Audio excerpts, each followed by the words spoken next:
আচ্ছা ভাই, আমরা কি শুরু করব? জি ভাইয়া, শুরু করে দিন। আচ্ছা, ঠিক আছে। 8:30 যেহেতু বেজে গেছে। আসসালামু আলাইকুম। সবাইকে ওয়েলকাম আমাদের ইঞ্জিনিয়ারিং অ্যাডমিশন প্রোগ্রাম 2020 এর লাইভ সলিউশন ক্লাস উইক 13-এর। সো প্রতি সপ্তাহের মতো এই সপ্তাহে আমরা চেষ্টা করব যে উইকলি এক্সামের যে কিছু প্রবলেম ছিল সেই প্রবলেমগুলো তোমাদের সাথে ডিসকাস করার। এবং আমি এর আগের ক্লাসগুলোতে বলছি, আজকে আরেকবার বললাম যে এই ক্লাসগুলো খুবই গুরুত্বপূর্ণ। কারণ তোমরা অনেকেই পরীক্ষাগুলো ঠিকই অ্যাটেন্ড করো, কিন্তু পরীক্ষাগুলোতে যে প্রবলেমগুলো থাকে সেই প্রবলেমগুলো পরবর্তীতে আর সমাধান করা হয় না। সো প্রবলেম আসলে বাড়তেই থাকে। তো অলওয়েজ চেষ্টা করবা, যদি পরীক্ষায় যে প্রবলেমগুলো থাকে সেগুলো যদি পরীক্ষায় আমরা ওইভাবে হলে বা পরীক্ষার টাইমে যদি ঠিকভাবে আমরা নাও করতে পারি, আমরা যে সলভগুলো পরবর্তীতে দেখে নিই। সলভগুলো দেখলে যেটা লাভ হয় যে হয়তো বা 4-5টা নতুন অঙ্ক শেখা যায়। বাট একটা ফ্র্যাঙ্কলি যে কথাটা বলতে চাই, যে তোমাদের উইকলি পরীক্ষায় যে অঙ্কগুলো আসে, ম্যাক্সিমাম অঙ্কই দেখা যায় যে তোমাদের ক্লাসে হয়তো হয় করানো, না হলে উদ্ভাসের কনসেপ্ট বুক থেকেই দেওয়া হয়। সো একটু মনোযোগ দিলে তোমাদের কাছে আসলে সবগুলো কমন অঙ্কই তোমরা আসলে পাবা। তো আসলে আমরা দেখার চেষ্টা করি। তো আজকে প্রথমে আমরা যে টপিকটা দেখব, আমরা প্রথমে ম্যাথটা দিয়ে শুরু করব। সো ম্যাথে আমাদের এই সপ্তাহে যে টপিকটা ছিল, এই সপ্তাহের টপিক ছিল হচ্ছে কণিক। এবং অ্যাডমিশন টেস্টে, বিশেষ করে বুয়েট ভর্তি পরীক্ষার জন্য কণিক খুবই গুরুত্বপূর্ণ একটা চ্যাপ্টার। প্রতি বছরই কণিক থেকে প্রশ্ন আসে। এবং আমি তোমাদেরকে এতটুকু বলতে পারি যে কণিক থেকে বুয়েটের টিচাররা বেশি প্রশ্ন পেঁচায় না। তারা স্ট্রেট ফরওয়ার্ড কোশ্চেন গুলাই দেয়, যেগুলা ইম্পর্টেন্ট বেশি। সো কণিকের ম্যাথগুলাতে ভালো করার জন্য আমার কাছে যেটা মনে হয়, তোমাদের যেটা কোশ্চেন ব্যাংক আছে, কোশ্চেন ব্যাংকটাই আমার এনাফ। সো কোশ্চেন ব্যাংকটা ভালো করে করবা, কোশ্চেন ব্যাংকের অঙ্কগুলাই ঘুরাই ফিরে আসবে। সো আমার কাছে মনে হয় কোশ্চেন ব্যাংকটা করলেই ভালো করতে পারবা কণিকের থেকে।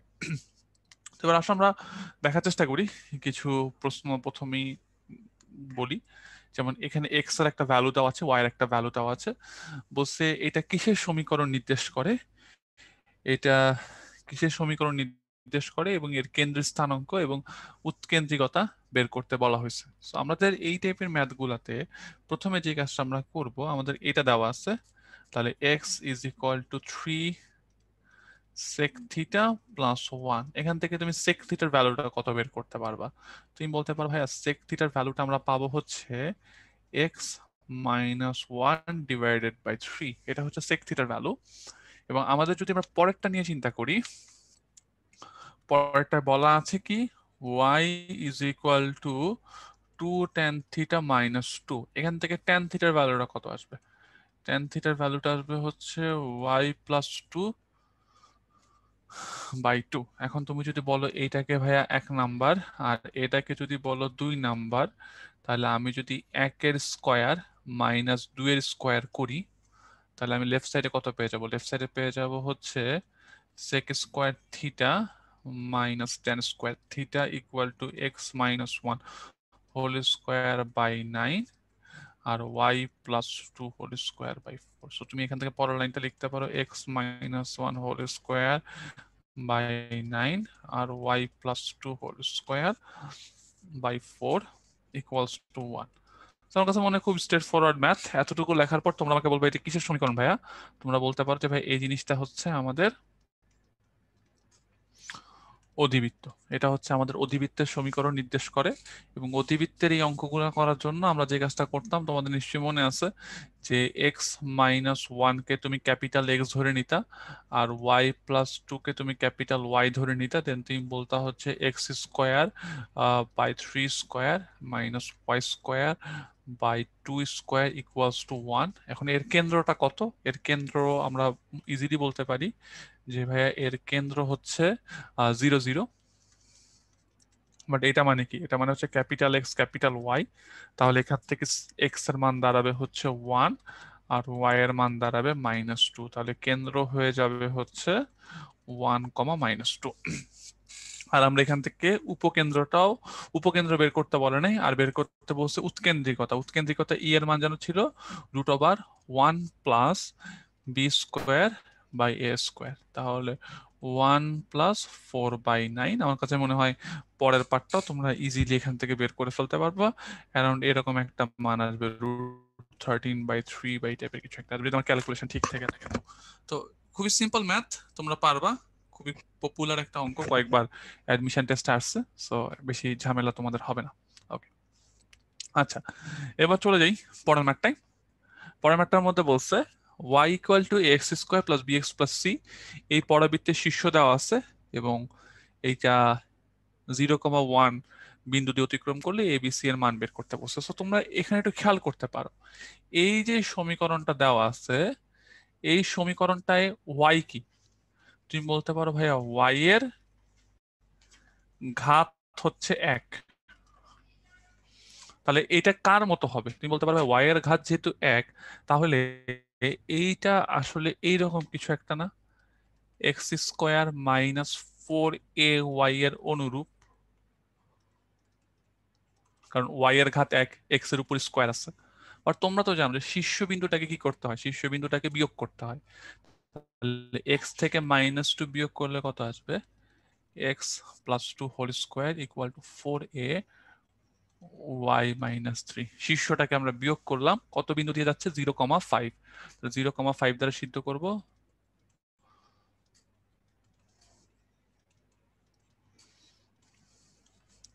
তাহলে এটা হয়ে যাবে 4 = 4a2। তাহলে এখান থেকে a এর মান আমরা পেয়ে যাব হাফ।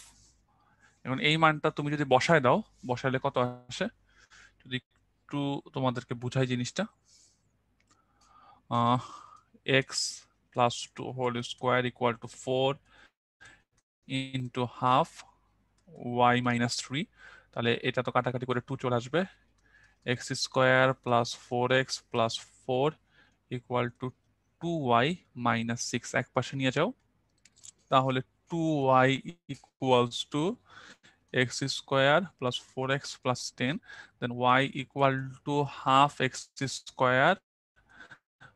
+ 2x + 5। তুমি যদি এইটার সাথে এইটাকে কম্পেয়ার করো, কম্পেয়ার করলে a এর মান দাঁড়াবে হাফ, b এর মান দাঁড়াবে 2 এবং c এর মান দাঁড়াবে 5। কিভাবে করলাম আমি আবার একটু এক্সপ্লেন করতেছি সবাইকে। আমার কাছে একটা সমীকরণ দেওয়া আছে y = ax² + bx + c, এখানে কে একঘাত? তুমি বলতে পারো ভাইয়া y হচ্ছে একঘাত, তাহলে এর অনুরূপ হবে, এবং শীর্ষবিন্দুটাকে আমরা কি করব? শীর্ষবিন্দুটাকে আমরা বিয়োগ করে দিব। শীর্ষবিন্দুটাকে বিয়োগ করে দেওয়ার পর একটা আননোন a ছিল, এই বিন্দুটা বসায়া আমি কি করলাম? a এর মানটা বের করলাম। এখন তুমি যখন সমীকরণটা পেয়ে গেলা, সমীকরণটাকে এইটার মতো করে ফেললা, করলেই তুমি তোমার a এর মান, তুমি এখান থেকে a এর মান, b এর মান আর c এর মানটা পেয়ে গেলা। a b c এর মানটা ইজিলি বের করে ফেলতে বলা। খুবই সিম্পল ম্যাথ, আমার কাছে মনে হয় তোমরা পারবা, অ্যাডমিশন টেস্টে কয়েকবার আসা অঙ্ক, সো বেশি কঠিন কোনো কিছু না। ওকে, নেক্সট চলে যাই পরেরটা। বলছি কি যে একটি উপবৃত্ত দেওয়া আছে, এই উপবৃত্তের সমীকরণ নির্ণয় করো যার উপকেন্দ্র দুইটার স্থানাঙ্ক কত? 1, -1, আর একটা হচ্ছে 3, -1। আমি এই টাইপের অঙ্কগুলোতে তোমাদেরকে সবসময় বলি একটা জিনিস করতে, সেটা হচ্ছে একটা ফ্রি হ্যান্ড ছবি আঁকবা। তাহলে 1, -1 কোথায়? তুমি বলতে পারো এই যে ভাই, এটা হচ্ছে 1, -1, এটা হচ্ছে 3, -1। এটা হচ্ছে দুইটা উপকেন্দ্র। তো দুইটা উপকেন্দ্র যদি হয়, তাহলে এটা হয়ে যাবে আমার উপবৃত্তটা।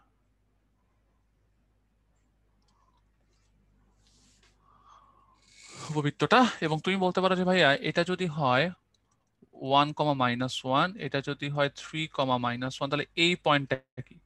এই পয়েন্টটা হচ্ছে আমাদের কেন্দ্র, এর মানটা কত? এর মানটা হচ্ছে 2, -1, 2, -1। তাহলে আমরা এখান থেকে বলতে পারি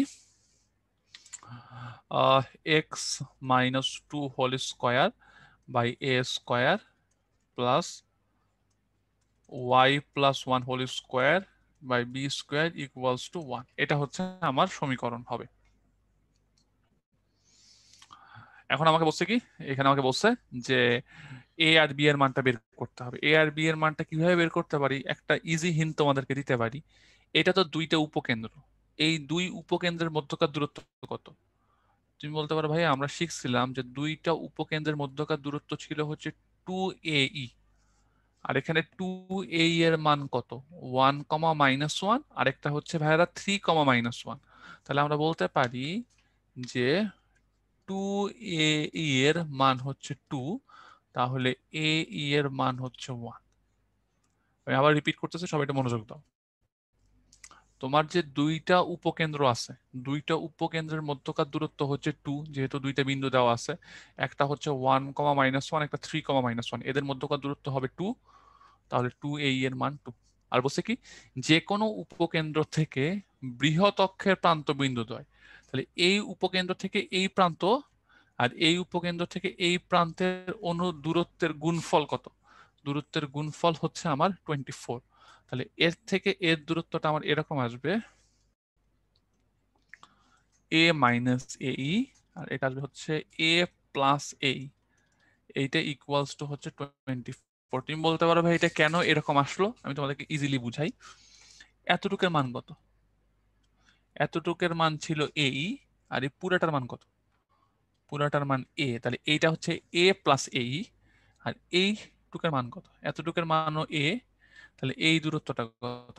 a মাইনাস AE। তাহলে এখান থেকে আমরা বলতে পারি হচ্ছে a square minus AE whole square equals to 24। এর মানটা কত? এর মানটা 1। যদি যারা বুঝতে পারতেছো না তারা, আমি আশা করবো যে বোঝা উচিত, বাট না বুঝলে আসলে রেকর্ডিংটা দেখে নেওয়া ছাড়া কোনো উপায় নেই। তাহলে এখান থেকে আমি a স্কোয়ার ইকুয়াল টু কত পেয়ে গেলাম? 25 পেয়ে গেলাম। এখন পরে আর কি দেওয়া আছে? পরে দেওয়া আছে হচ্ছে a ইকুয়ালস টু 1। তাহলে a ইকুয়ালস টু যদি 1 হয়, তুমি বলতে পারো যে ভাইয়া a ইকুয়ালস টু 1, তাহলে a square e square equal to 1 square. তাহলে এইখানে তুমি মানগুলো বসায় দাও। a square 1 minus b square by a square equal to 1। তাহলে এখান থেকে a square minus b square equals to 1। তাহলে বি স্কোয়ারের মানটা কত দাঁড়ায়? বি স্কোয়ারের মানটা দাঁড়াবে হচ্ছে তোমার 24। তাহলে আমার অ্যান্সারটা কত? অ্যান্সারটা হচ্ছে এইটা, যদি ক্যালকুলেশন ঠিক থাকে। 25 plus y plus 1 whole square equal to 24 equals to 1। Very simple math, প্যারার কিছু নাই, খুব সহজ। জাস্ট সূত্রগুলো মনে রাখতে হবে যে দুইটা উপকেন্দ্রের মধ্যকার দূরত্ব হচ্ছে 2AE, আর উপকেন্দ্র থেকে শীর্ষের দূরত্ব হচ্ছে আমার a প্লাস AE অথবা a মাইনাস AE। ওকে, পরেরটার মধ্যে যাই। প্রশ্নের মধ্যে বলছে কি, যে বৃহৎ অক্ষ এবং ক্ষুদ্র অক্ষ যথাক্রমে x ও y অক্ষ বরাবর অবস্থিত। এটা মানে কি? এটা মানে হচ্ছে অনেকটা এরকম যে ভাইয়া x square by a square y square by b square equals to 1। যেহেতু বৃহৎ অক্ষ এক্স অক্ষ বরাবর আর ক্ষুদ্র অক্ষটা হচ্ছে ওয়াই অক্ষ বরাবর, তাহলে আমি গ্যারান্টি দিয়ে বলতে পারি এর মানটা বি থেকে বড়, এর মানটা বি থেকে বড়। এখন প্রশ্নের মধ্যে বলছে কি, ক্ষুদ্র অক্ষের দৈর্ঘ্য উপকেন্দ্র দুইটার মধ্যকার দূরত্বের সমান। ক্ষুদ্র অক্ষের দৈর্ঘ্য কত? তুমি বলো ভাই ক্ষুদ্র অক্ষের দৈর্ঘ্য হচ্ছে এইটা 2b, আর উপকেন্দ্র দুইটার মধ্যবর্তী দূরত্ব কত? উপকেন্দ্র দুইটার মধ্যবর্তী দূরত্ব হচ্ছে 2AE। তাহলে আমরা এখান থেকে কি বলতে পারি? আমরা এখান থেকে বলতে পারি হচ্ছে 2b is equal two 2AE। তাহলে বি এর মানটা কত? বি এর মানটা চলে আসবে এই। আর উপকেন্দ্রিক লম্বের দৈর্ঘ্য কত? উপকেন্দ্রিক লম্বের দৈর্ঘ্য হচ্ছে 20। তাহলে উপকেন্দ্রিক লম্বের দৈর্ঘ্য তুমি বলতে পারো ভাই 2b square by a equals to হচ্ছে তোমার 20। সো আমার মনে হয় এখান থেকে তুমি ইজিলি বের করতে পারবা। কি বের করতে পারো ভাইয়া? তুমি এখান থেকে বের করে ফেলতে পারবা যে বি স্কোয়ারের মানটা কত। বি স্কোয়ারের মানটা এখান থেকে কাটলে আসবে হচ্ছে 10a। বি স্কোয়ারের মান হচ্ছে আমার 10a। সো পরের লাইনটা তুমি কিভাবে কাজ করতে পারো, এটা দেওয়া আছে b square equal to a square e square. So পরের লাইনে তুমি বলতে পারো ভাইয়া b square equal to a square 1 minus b square by a square. So b square equal to a square minus b square. সেখান থেকে আমরা কি বলতে পারি যে 2b square equal to a square. তাহলে 2 into 10a equal to a square. So a এর মান কত? a এর মান দাঁড়াবে 20। আমরা বাকি পার্টটুকু আমরা পারবো। a এর মান 20 আমি একটা ইকুয়েশনে বসাই দিলেই কার মানটা বেরোয় চলে আসবে, ইজিলি বি এর মানটা বেরোয় চলে আসবে। সেই অঙ্কটা থেকে আসলে শেখার বিষয়টা কি? শেখার বিষয়টা হচ্ছে এইটাই যে ক্ষুদ্র অক্ষের দৈর্ঘ্য বলছে কি উপকেন্দ্র দুটির মধ্যবর্তী দূরত্বের সমান। ক্ষুদ্র অক্ষ হচ্ছে তোমার 2b, এই মানটা হচ্ছে উপকেন্দ্র দুইটার মধ্যকার দূরত্বের সমান, আর উপকেন্দ্রিক লম্বের দৈর্ঘ্য হচ্ছে 20। সো এইটা একটা সমীকরণ, এইটা আরেকটা সমীকরণ। এই দুইটাকে সমাধান করে এ বি এর মান বের করতে হবে। এই অঙ্কটার পাশে স্টার দিয়ে রাখো। এই টাইপের অঙ্ক কয়েকবার পরীক্ষাতে আসছে, অ্যাডমিশন টেস্টে কয়েকবার পরীক্ষাতে এই টাইপের অঙ্কগুলো আসে। তো এগুলো একটু মনোযোগ দিয়ে করা লাগবে। ওকে, নাইস, বোঝা গেছে। পরেরটা চলে আসি। এই অঙ্কটাও বুয়েট পরীক্ষায় স্যারদের খুব পছন্দের একটা অঙ্ক, কয়েকবার পরীক্ষাতে দিছে। বলছে x minus y plus 2 equal to 0 রেখাটি পরাবৃত্তের শীর্ষ বিন্দুতে অক্ষের উপর লম্ব। তো আমি যদি নর্মালি একটা পরাবৃত্ত আঁকি, এই পরাবৃত্তটা এঁকে ফেললাম। এই পরাবৃত্তের শীর্ষ বিন্দুতে অক্ষের উপর লম্ব কি? এটা হচ্ছে x minus y plus 2 equals to 0। আমার কোশ্চেনটা কি? তোমার কোশ্চেনটা হচ্ছে ভাইয়ারা বলছে যে দিকাক্ষ বের করো, দিকাক্ষ বের করো। এবং প্রশ্নে আর কি দেওয়া আছে? প্রশ্নে উপকেন্দ্র কত বলা আছে? উপকেন্দ্র বলা আছে হচ্ছে 1,-1। তো তুমি একটা কাজ করতে পারো, তুমি ছবি দেখেই বুঝতে পারতেছো যে ভাইয়া দিকাক্ষ কত। দিকাক্ষ হবে হচ্ছে এই দুইটা সমান্তরাল, আর দিকাক্ষ আসবে হচ্ছে x minus y plus k equals to 0। এটা আমার দিকাক্ষ। X minus y plus k equals to 0, এটা আমার দিকাক্ষ। এবং অক্ষ কত? তুমি বলতে পারো ভাইয়া অক্ষ কত আসবে? অক্ষ বোঝাই যাচ্ছে, অক্ষ আসবে হচ্ছে x plus y plus k equals to 0। এবং এটা কত বিন্দু দিয়ে যায়? যা 1-1 বিন্দুগামী। তাহলে 1-1 প্লাস কে ইকুয়ালস টু 0, কে এর মান 0। তাহলে তোমার অক্ষরেখার সমীকরণটা কত পাইলা? অক্ষরেখার সমীকরণ পাইবা এইটা। তাহলে এটা হচ্ছে অক্ষের সমীকরণ।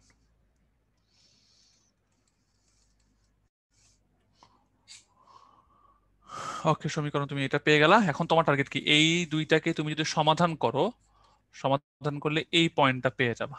এই পয়েন্টটা কত? এই পয়েন্টটা, এই দুইটাকে সমাধান করলে আমরা এই পয়েন্টটা পেয়ে যাবো হচ্ছে -1,1। -1,1 চলে আসবে হচ্ছে এই পয়েন্ট, এবং এই পয়েন্টটাকে ধরে তুমি এই পয়েন্টটা বের করে ফেলতে পারবা। সো এই পয়েন্টটা কিভাবে বের করতে পারি? বোঝা যাচ্ছে এটুকু হচ্ছে 1 থেকে -1 হয়েছে, তাহলে আরো 2 কমলে কত আসবে? এটা আসবে হচ্ছে -3,3। এবং এটা কত? এই বিন্দুটা দিয়ে এই রেখাটা সিদ্ধ করব, তাহলে -3 প্লাস কে ইকুয়ালস টু 0। তাহলে কে এর মান পেয়ে যাব 6। তাহলে অ্যান্সারটা কত আসবে? X minus y plus 6 is equal to 0। আমি আবার রিপিট করতেছি, খুবই ইম্পর্টেন্ট ম্যাথ, কয়েকবার পরীক্ষাতে আসছে। আমি পুরো ম্যাথটা আরেকবার রিপিট করি, সবাই একটু মনোযোগ দিয়ে শুনুন। কি বলছে ভাইয়া? প্রথমে বলছে এই রেখাটা শীর্ষবিন্দুতে অক্ষের উপর লম্ব, উপকেন্দ্র দেওয়া আছে, তুমি দিকাক্ষ ধরে নিলা। দিকাক্ষ কত? X minus y plus k equal to 0। অক্ষরেখা হচ্ছে এর লম্ব x plus y plus k equal to 0, যা 1,-1 বিন্দুগামী। 1,-1 বসাই দিয়ে কে এর মান 0 পেয়ে গেলাম। তাহলে এই অক্ষরেখাটা কত? অক্ষরেখাটা হচ্ছে x plus y equals to 0। আর এই রেখাটা কত? X minus y plus 2 equals to 0। তাহলে এই দুইটাকে তুমি যদি সমাধান করো, এই দুইটাকে সমাধান করলে এই বিন্দুটা কত পেয়ে যাবে? -1,1। তাহলে এটা যদি হয় 1,-1, আর এটা যদি হয় -1,1, এই দুইটাকে ইউজ করে তুমি এই পয়েন্টটা বের করতে পারবা না, কারণ এই দুইটা হচ্ছে মধ্যবিন্দু। দেন এইটা দিয়ে এইটাকে সিদ্ধ করলা, সিদ্ধ করলে তুমি তোমার কাঙ্ক্ষিত অ্যান্সারটা পেয়ে যাচ্ছ। সো খুবই ইম্পর্টেন্ট একটা ম্যাথ, কয়েকবার পরীক্ষাতে আসছে, ভালো করে দেখবা। আচ্ছা ঠিক আছে, তো আমরা তখন রিটেন পার্টটা দেখলাম, এবং রিটেন পার্টটা দেখলে তোমরা আসলে একটা জিনিস বুঝতে পারো, আসলে যেই ম্যাথগুলো আসছে মোরলেস সবগুলা ম্যাথই আমাদের এইচএসসি পরীক্ষার জন্য খুবই গুরুত্বপূর্ণ ম্যাথ ছিল, বইয়ের অঙ্ক। এবং কোনিক চ্যাপ্টারে স্যাররা বইয়ের অঙ্কগুলাই দেয়। সো একটু ভালো করে প্র্যাকটিস থাকলেই, আর যাদের এখনো বইয়ের অঙ্কের ওইরকম দখল নাই তারা কোশ্চেন ব্যাংকটা দেখে যাবা, কোশ্চেন ব্যাংকটা দেখে গেলেই হবে। ওকে, নেক্সট চলে আসি, খুব ফাস্ট কয়েকটা ম্যাথ দেখবো, খুব ফাস্ট। আমাকে বলছে এইটা কিসের সমীকরণ নির্দেশ করে। সো এইটাকে তুমি যদি একটু এক পাশে নিয়ে আসো, এক পাশে নিয়ে আসলে ব্যাপারটা অনেকটা এরকম দাঁড়াবে, x square plus y square equals to 13, therefore এইটা একটা বৃত্তের সমীকরণ নির্দেশ করবে। পরেরটার মধ্যে বলা আছে হচ্ছে y square minus x square equals to 1, এইটা এর উৎকেন্দ্রিকতার মান কত। তুমি ইজিলি বলতে পারতেছো যে ভাইয়া এখানে এ এর মান কত, এ এর মানও 1, বি এর মানও 1। সূত্রটা যেন কি ছিল, সূত্রটা ছিল root over 1 plus a square by b square. ওইভাবে তুমি অঙ্কটা করলে √2 চলে আসে। এইটাকে আমরা বলছিলাম হচ্ছে আয়তাকার অধিবৃত্ত, যেখানে উৎকেন্দ্রিকতার মান হচ্ছে √2। এটা আমরা পড়ছিলাম। ওকে, গুড, নাইস। এর পরেরটা চলে আসি, এই পরামিতিক স্থানাঙ্কটা কার। আমরা বলছিলাম এইটা ইকুয়ালটা আমরা কি ধরে নিব, এইটা ইকুয়ালটা আমরা ধরে নিব এক্স ওয়াই। এখান থেকে তুমি বলতে পারো ভাইয়া এ কস থিটার মান এক্স, তাহলে কস থিটার মান কত, এক্স বাই এ। আর বি সাইন থিটার মান কত, ওয়াই, তাহলে সাইন থিটার মান কত, ওয়াই বাই বি। তাহলে এই দুইটাকে যদি তুমি যোগ করে দাও, x square by a square plus y square by b square equals to 1, তাহলে এইটা একটা উপবৃত্তের সমীকরণ, উপবৃত্তের সমীকরণ হয়ে যায়। এই প্যারামেট্রিক ইকুয়েশন গুলো একটু ভালো করে দেখার চেষ্টা করবা। ওকে, পরটার মধ্যে বলছে x square by a square plus y square b square equal to 1, এই উপবৃত্তের ক্ষেত্রফল কত, এটা মুখস্থ সূত্র মনে রাখবা। এর ক্ষেত্রফলটা হচ্ছে পাই A B, pi A B হচ্ছে তোমার এর ক্ষেত্রফলটা, এটা মনে রাখতে হবে। ওকে, এবার চলে আসি পরেরটা, বলছে এই উপবৃত্তের উপকেন্দ্রিক লম্বের দৈর্ঘ্য কত। তাহলে ফার্স্ট অফ অল ভাই চলো একটা কাজ করি, এটাকে আগে একটু স্ট্যান্ডার্ড ফরম্যাটে সাজাই। তাহলে 2 দ্বারা ভাগ করলে কত আসবে, 2√2, আর এটা আসবে হচ্ছে y square by 4 equals to 1। তাহলে এখান থেকে তুমি ইজিলি বলতে পারো যে ভাইয়া এইখানে আমার কে বড়। অবশ্যই বোঝা যাচ্ছে বি ইজ গ্রেটার দেন এ। যদি বি ইজ গ্রেটার দেন এ হয় তাহলে উপকেন্দ্রিক লম্বের দৈর্ঘ্যের ফর্মুলা কি, 2a স্কোয়ার বাই বি। তাহলে এ স্কোয়ারের মান হচ্ছে পুরাটাই, তাহলে 2√2, আর বি এর মান কত, এটা যদি হয় বি স্কোয়ারের মান, তাহলে বি এর মান আসবে 2, তাহলে 2 বসাও, 2 বসাইলে 2 চলে আসতেছে, ইজিলি পারা যায়। ওকে, পরেরটার মধ্যে বলছে কি ভাইরা, খুব ইজি ম্যাথ। পরেরটার মধ্যে বলছে x is equal to 2t, y equal to t square, এই পরাবৃত্তের উপকেন্দ্রের স্থানাঙ্ক কত। তাহলে তুমি একটা কাজ করতে পারো, একটা থেকে টি এর মান বের করে আরেকটার ভিতরে বসায় দাও। তুমি বলতে পারো ভাইয়া এখান থেকে টি এর মানটা কত, টি এর মানটা হচ্ছে এক্স বাই 2। তাহলে এখানে টি এর মানটা বসায় দিলে y equal to x by 2 whole square, এখান থেকে x square equals two 4y। এবং আমরা পড়ছিলাম না x square equals two 4y বা 4ay হলে আমার উপকেন্দ্র কত, উপকেন্দ্র ছিল হচ্ছে 0, a, আর a এর মান 1, তাহলে এটা আসবে হচ্ছে 0, 1 চলে আসবে। তো খুব সহজ ম্যাথ, ইজিলি পারা উচিত, এত কঠিন কোনো বিষয় না। পরেরটা দেখি, x square plus 4 equal to y square, এটা কিসের সমীকরণ নির্দেশ করে। তুমি বলতে পারো ভাই এটাকে যদি আমি এক পাশে নিয়ে আসি, এক পাশে নিয়ে আসলে জিনিসটা কি আসবে, জিনিসটা আমার এখান থেকে অনেকটা এরকম চলে আসবে, এক্স স্কোয়ার, সরি এক পাশে তো আনবো না, আমি ওইটাকে ওই পাশে নিয়ে যাব। তাহলে y square minus x square equals to 4। তাহলে এটা আমার একটা অধিবৃত্ত, এবং এই অধিবৃত্তগুলোর একটা স্পেশাল নাম আছে, আমরা বলছি আছে ক্লাসে, এগুলোকে আসলে আয়তাকার অধিবৃত্ত বলে। যখন ওয়াই স্কোয়ার এক্স স্কোয়ারের নিচে একই জিনিস থাকে এবং এদের জন্য ই এর মান কত হয়, এদের জন্য ই এর মান হয় অলওয়েজ √2। তো এই বিষয়গুলো মনে রাখা দরকার। ওকে, পরেরটার মধ্যে বলছে যে নিচের কোনটা অধিবৃত্তের প্যারামেট্রিক ইকুয়েশন। তো এটা অনেক ক্ষেত্রে মনে রাখবা, যদি কখনো সাইন কস থাকে, সাইন কস রিলেশনে থাকে, তাহলে তারা হয় হচ্ছে আমার উপবৃত্ত। আর যদি আমার সেক আর কিসে থাকে বলো দেখি, তোমার সেক আর ট্যানের রিলেশনে থাকে, ইন দ্যাট কেস সেটাকে আমরা কি বলতেছি, সেটাকে আমরা বলতেছি হচ্ছে আমাদের অধিবৃত্ত। তুমি বলতে পারবে কেন হলো এটা অধিবৃত্ত, কারণ তুমি এখান থেকে সেক থিটার মানটা বের করবা, ট্যান থিটার মানটা বের করবা, দেন তুমি sec square minus tan square equals to 1। তাহলে এইটার ইকুয়েশন আসবে এরকম, y square by b square x square by a square equals to 1। So really very easy, এটা নিয়ে প্রবলেম হওয়ার কথা না। সো এই টাইপের ম্যাথগুলো একটু দেখতে হবে। আসলে আর কয়েকটা অবজেক্টিভ দেখি। 2,4 বিন্দুতে এই পরাবৃত্তের স্পর্শকের সমীকরণ কত? আমরা জানি স্পর্শকের সমীকরণ বের করার রুল ছিল ওয়াই স্কোয়ারের পরিবর্তে বসাবো ওয়াই ওয়াই ওয়ান, আর এক্স এর পরিবর্তে বসাবো x plus x one by two. তাহলে y y one equal to 4x plus x one. Y ওয়ানের জায়গায় বসাবো হচ্ছে 4, এক্স ওয়ানের জায়গায় বসাবো 2। তাহলে 4y is equal to 4x plus 2, 4 কাটা যায়, x minus y plus 2 equals to 0। So এটা হচ্ছে আমার স্পর্শকের সমীকরণ চলে আসলো। এভাবেই করবা। তো রুলটা আসলে কি? রুলটা হচ্ছে অনেকটা এইভাবে করতে হবে যে এক্স স্কোয়ারের পরিবর্তে এক্স এক্স ওয়ান, ওয়াই স্কোয়ারের পরিবর্তে ওয়াই ওয়াই ওয়ান বসাই দিলেই, আর এক্স এর পরিবর্তে হচ্ছে x plus x one by two. এগুলা ডিফারেন্সিয়েশন ক্লাসে বা বৃত্ত ক্লাসে অনেক ভালো করে পড়াইছি, তো এটা নিয়ে প্রবলেম হওয়ার কথা না। ওকে, লাস্ট ম্যাথ। এই পরাবৃত্তের শীর্ষ কত? শীর্ষের জন্য এইটাকে 0 ধরতে হবে। তাহলে এইটাকে 0 ধরলে এক্স এর মান আসবে 2, এইটাকে 0 ধরলে ওয়াই এর মান আসবে হচ্ছে 1। তাহলে শীর্ষটা আসবে হচ্ছে 2,1। কারণ আমরা জানি শীর্ষবিন্দুর ফর্মুলা কি? শীর্ষবিন্দুর ফর্মুলা ছিল 0 0। সো এতটুকু পর্যন্ত এই ম্যাথে আজকে। তো আগেই কথাটা আবার একটু বলে নিই, সেটা হচ্ছে যে কণিক যে চ্যাপ্টারটা আছে অনেকেই ভয় পাও, কিন্তু কণিকটা আমার কাছে যেটা মনে হয়, বৃত্ত বা সরলরেখা চ্যাপ্টারে যে অনেক ধরনের অঙ্ক থাকে, কিন্তু কণিকে একই ধরনের অঙ্ক ঘুরাই ফিরে আসে। যে উপবৃত্ত দেওয়া আছে, এর বিভিন্ন উপাদানগুলা বের করো, বা পরাবৃত্তের শীর্ষবিন্দুতে লম্ব দেওয়া আছে, দ্বিকাক্ষের মানটা বের করো। সো কিছু কমন প্যাটার্নের ম্যাথই আসে ঘুরাই ফিরায়। সো আমরা যদি একটু টার্গেট করে কণিকটাকে দেখতে পারি, তাহলে আমার কাছে মনে হয় এখান থেকে যে প্রশ্নটা আসবে সেটা তোমরা কমন পাবা এবং ফুল নাম্বার পাবা। সো মোটামুটি কোশ্চেন ব্যাংকটা ভালো করে পড়ো, ভার্সিটি কোশ্চেন ব্যাংকটাও দেখো অবজেক্টিভের জন্য, তাহলে আমার কাছে মনে হবে এনাফ কণিকের জন্য। সো আমার পক্ষ থেকে এতটুকু পর্যন্ত। এখন আমরা হয়তো বা ফিজিক্স পার্টটা দেখবো। সবাইকে ধন্যবাদ। আসসালামু আলাইকুম ফাহমিন ভাইয়া। ওয়ালাইকুম আসসালাম, আয়ন ভালো আছো? জি ভাই, আপনি কেমন আছেন? এই তো ভালো আছি। আচ্ছা, শুরু করো তুমি। থ্যাংক ইউ ভাইয়া। আসসালামু আলাইকুম এভরিওয়ান, সবাইকে আজকের ক্লাসে স্বাগতম জানাচ্ছি। আমার নাম শৌমিক রহমান অয়ন। তোমাদের আজকে আমরা ফিজিক্স পার্টটা নিয়ে কথা বলবো, উইক 13-এ।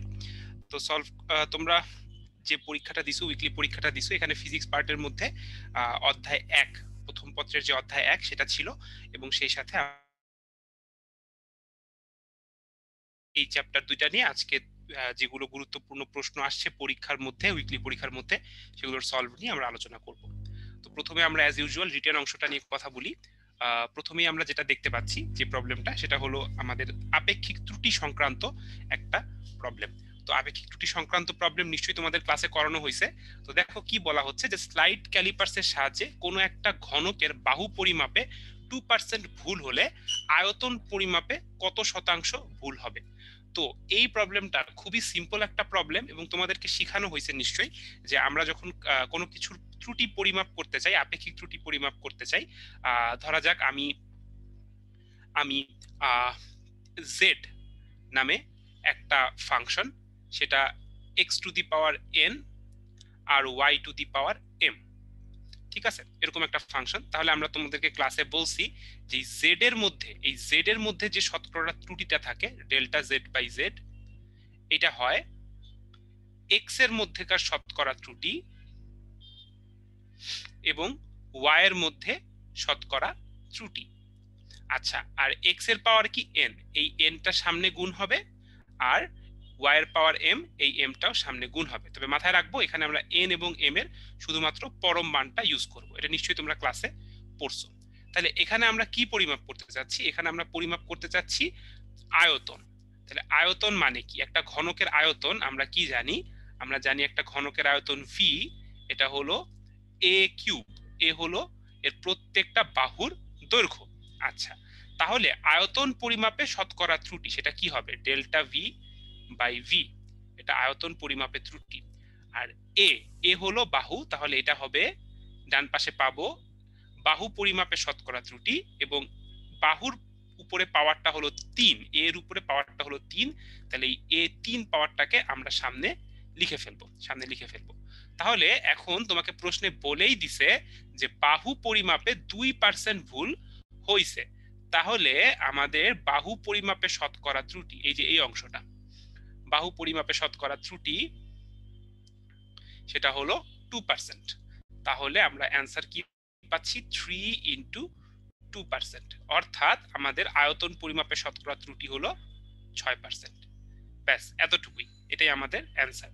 তো এরকম অঙ্ক আমাদের রিটেনে চলে আসলে আমাদের জন্য খুবই ভালো, যদি আমরা এই প্রসেসটা জানি। প্রসেসটা জানলে অঙ্কটা করা খুবই সহজ এবং তুমি কিন্তু খুব সহজে মার্কসটা পেয়ে গেলা। তবে এই ধরনের অঙ্ক সাধারণভাবে আমাদের অবজেক্টিভে আসার চান্সটাই বেশি। আচ্ছা, তো এই চ্যাপ্টারটা যত আমরা করব বা আজকে সলভ ক্লাসটা যত আমরা করব, দেখবো যে একই অঙ্ক কিন্তু আমাদের অবজেক্টিভেও চলে আসে, আবার রিটেনেও চলে আসে। পরের প্রশ্নটা আমরা দেখি। এখানে আমাদেরকে বলছে যে শূন্যে চৌম্বক প্রবেশ্যতা, তো চৌম্বক প্রবেশ্যতা বানানটা এখানে ভুল আসছে, প্রবেশ্যতা 4π × 10⁻⁻7 এবং ভেদন যোগ্যতা হলো তোমাকে একটা ভ্যালু বলে দিছে। তো এটা আসলে তোমাকে বলে দিছে মিউ নটের মান, শূন্য স্থানে চৌম্বক প্রবেশ্যতা আর তড়িৎ ভেদন যোগ্যতা যেটা এপসিলন নট, এই দুইটা বেগ নির্ণয় করতে বলছে। তো তাড়িৎ চুম্বকীয় তরঙ্গ মানে কিন্তু আসলে আলো, তোমাকে আলোর বেগ নির্ণয় করতে বলছে। তো আমরা যখন ভৌত আলোক বিজ্ঞান চ্যাপ্টারটা পড়ি, ভৌত আলোক বিজ্ঞান চ্যাপ্টারে আমরা দেখতে পাই আলোর বেগ সি, তার সাথে কিন্তু এপসিলন এবং মিউ এর একটা সম্পর্ক আছে। সেই সম্পর্কটা কি? সি ইকুয়ালস টু আলোর বেগ হলো √ওভার এপসিলন এবং মিউ, এইটা। তো এটা যদি শূন্য মাধ্যম হয় তাহলে আমি এখানে লিখবো এপসিলন নট এবং মিউ নট, আর শূন্য মাধ্যম না হলে কেমন লিখবো? 1/√ওভার এপসিলন এবং মিউ। আচ্ছা, তাহলে আমাদের যেহেতু এখানে শূন্য মাধ্যম, তাই আমরা এখানে এপসিলন নট এবং মিউ নট এটা ইউজ করতেছি। ঠিক আছে, তাহলে এখন আমাদের কাজ কি? এখন হলো শুধু মান বসাতে হবে। তো তুমি এটার উত্তর আগে থেকেই, তাহলে নিশ্চয়ই অ্যান্সারটা কত আসবে? অ্যান্সারটা কিন্তু আসবে 3 × 10⁸। তো তোমায় নিজের একটু কনফিডেন্সের জন্য তুমি ক্যালকুলেশনটা করে দেখো। আমি এপসিলন নটের মান বসালাম, তারপরে কি বসাবো? এপসিলন নটের মান বসানোর পরে একই সাথে আমাকে বসাতে হবে মিউ নটের মান। মিউ নটের মান হলো 4π × 10⁻⁻7। এই দুইটা মান আমরা বসাই ফেলছি। এখন তুমি যদি ক্যালকুলেটরে ক্যালকুলেশনটা করো বা নাও করো, অ্যান্সারটা মনে হয় 2.99 × 10⁸ আসে, বা প্রায় 3 × 10⁸ মিটার/সেকেন্ড এরকম মান আসবে। এই হলো আমাদের শূন্য স্থানে আলোর বেগ। খুবই সহজ প্রশ্ন, এবং একই ধরনের প্রশ্ন কিন্তু আমরা আবার অবজেক্টিভেও পেয়ে যাব, সেটাও আমরা সামনে দেখব। পরবর্তী অঙ্কে চলে আসি। কি বলা হয়েছে? একটি ফ্রনহফার শ্রেণীর একক চিরের তরুণ অপবর্তনে 5600 আর্মস্ট্রং তরঙ্গ দৈর্ঘ্যের আলো ব্যবহার করা হলো। প্রথম ক্রমের অন্ধকার পট্টির জন্য অপবর্তন কোণ তোমাকে নির্ণয় করতে বলছে। তো আমরা একটু দেখে নেই ব্যাপারটা কেমন।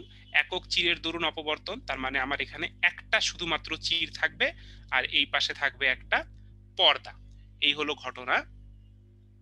আচ্ছা, এখন আমাদের এই যে চির, এই চিরের যে প্রস্থ তাকে আমরা এ নামে ডাকবো। এই পাশ থেকে আমরা আলো ফেলবো, এবং পর্দার মধ্যে আমরা কি দেখতে পাবো? আলো অন্ধকার এমন পট্টি দেখতে পাবো। সবচেয়ে মাঝখানে থাকবে আমার কেন্দ্রীয় চরমের দুই পাশে কিন্তু অন্ধকার, এই দুই পাশে অন্ধকার। এরপরে আমার ছোট ছোট আরো অনেকগুলো আমরা উজ্জ্বল অবম পেয়ে যাব। এটা হলো একক চিরের দরুন অপবর্তনের চিত্র, যেটা আমরা ক্লাসে অবশ্যই দেখেছি।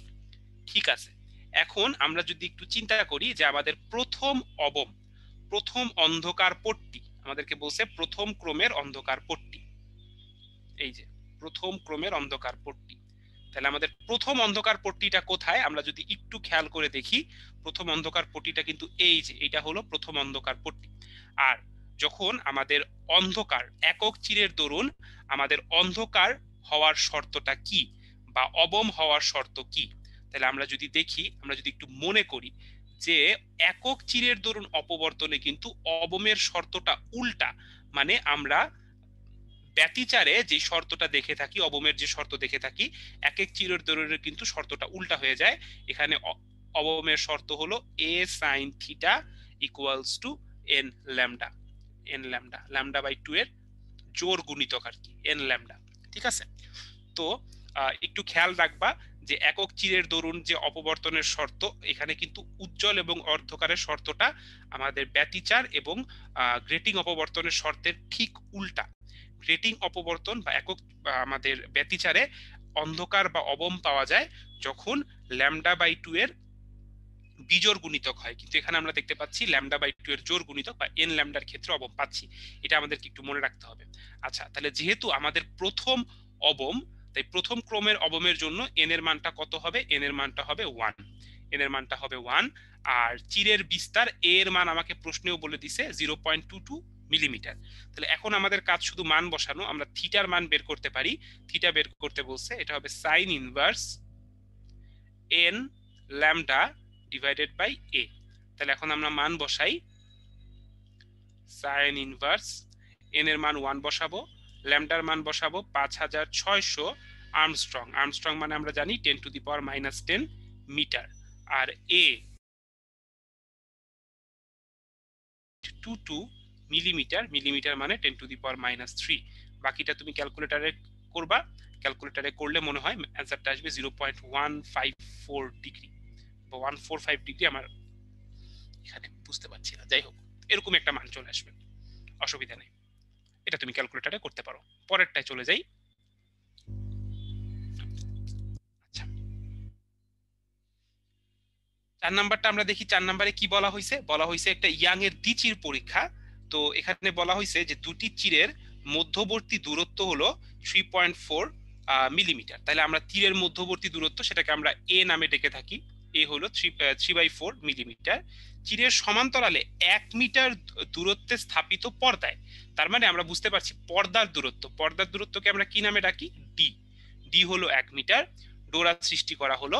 দেখা গেল কেন্দ্রীয় উজ্জ্বল ডোরা হতে 12তম উজ্জ্বল ডোরার দূরত্ব হলো 9.3 মিলিমিটার। তাহলে এটা তোমাকে এন এর মান বলছে 12তম উজ্জ্বল ডোরা, আর এটার যে দূরত্ব সেটা তোমাকে বলা হয়েছে ডেল্টা, বা এটাকে আমরা ডেল্টা এক্স বলি না, এটাকে আমরা বলি এক্স এন। এন তম উজ্জ্বল ডোরার যে দূরত্ব তাকে বলা হয় এক্স এন। আচ্ছা, তো আমরা কি জানি যে এন তম উজ্জ্বল ডোরার দূরত্ব, কেন্দ্রীয় চরম হতে এন তম উজ্জ্বল ডোরার দূরত্ব এক্স এন, এটা হলো n lambda d divided by a. একেবারেই স্ট্রেট ফরওয়ার্ড আমাদের এই চ্যাপ্টারের অঙ্কগুলো। শুধুমাত্র আমাদেরকে এখানে কি করতে হয়? জাস্ট মানগুলা বসাইতে হয় বা সূত্রগুলা জানতে হয়, কখন উজ্জ্বল কখন অন্ধকার এগুলো জানতে হয়।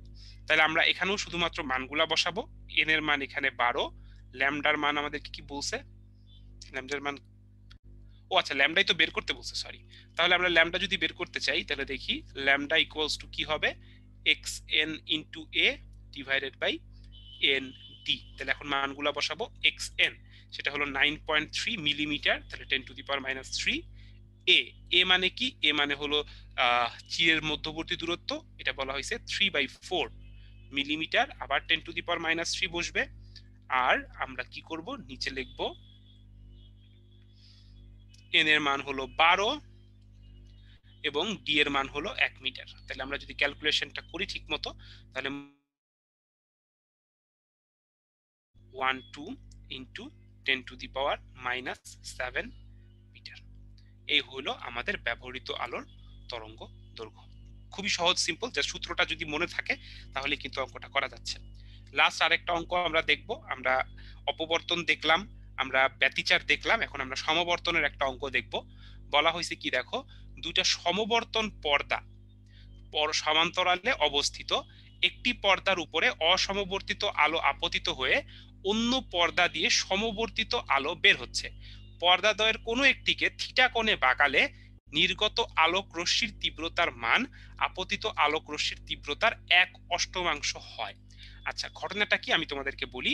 তার মানে এখানে কিন্তু দুইটা সমাবর্তক আছে।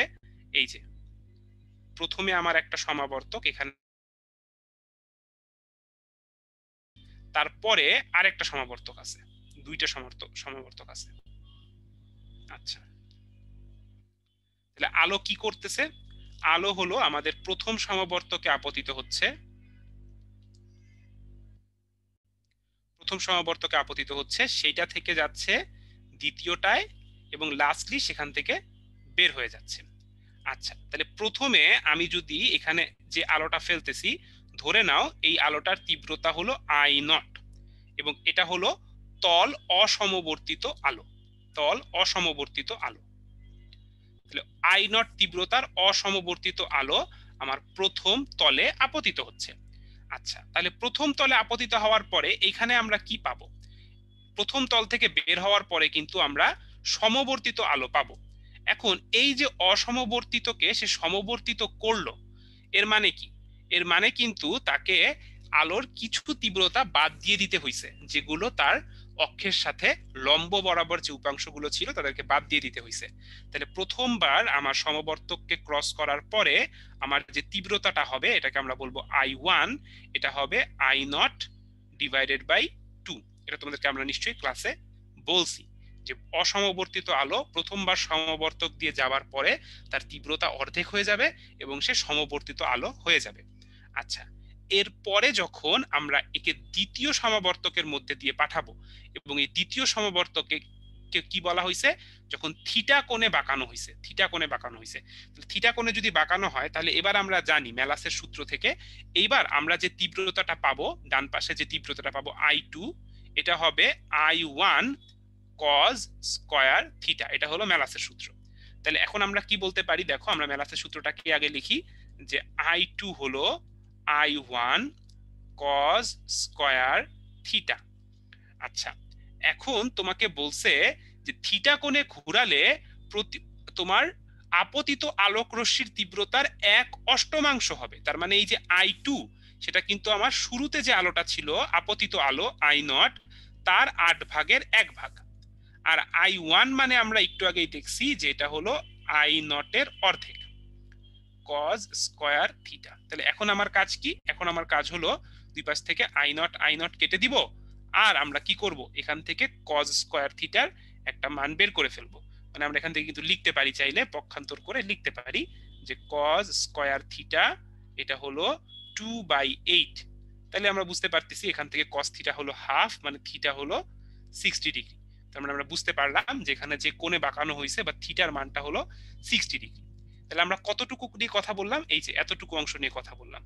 এর পরের অংশে কি বলা হয়েছে দেখো, ওই একই আলোক রশ্মি থিটা কোণে, মানে ওই একই থিটা কোণে মানে 60 ডিগ্রি কোণে একটি কাচের উপর আপতিত হলে প্রতিফলিত আলো সম্পূর্ণভাবে সমবর্তিত হয়। তার মানে এই 60 ডিগ্রি কোণে কি করা হয়েছে, এই আলোকে একটি কাচ তলের উপরে আপতিত করা হয়েছে। এই যে এখানে 60 ডিগ্রি কোণে আপতিত করা হয়েছে।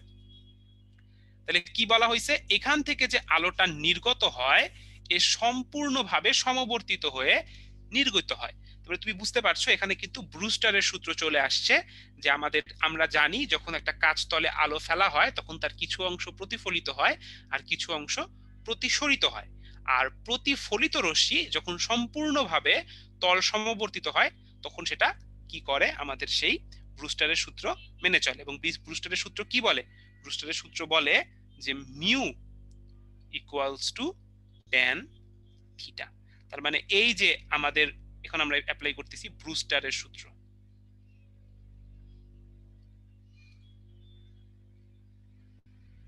তাহলে mu equals to tan theta, এটা আমরা সবাই জানি।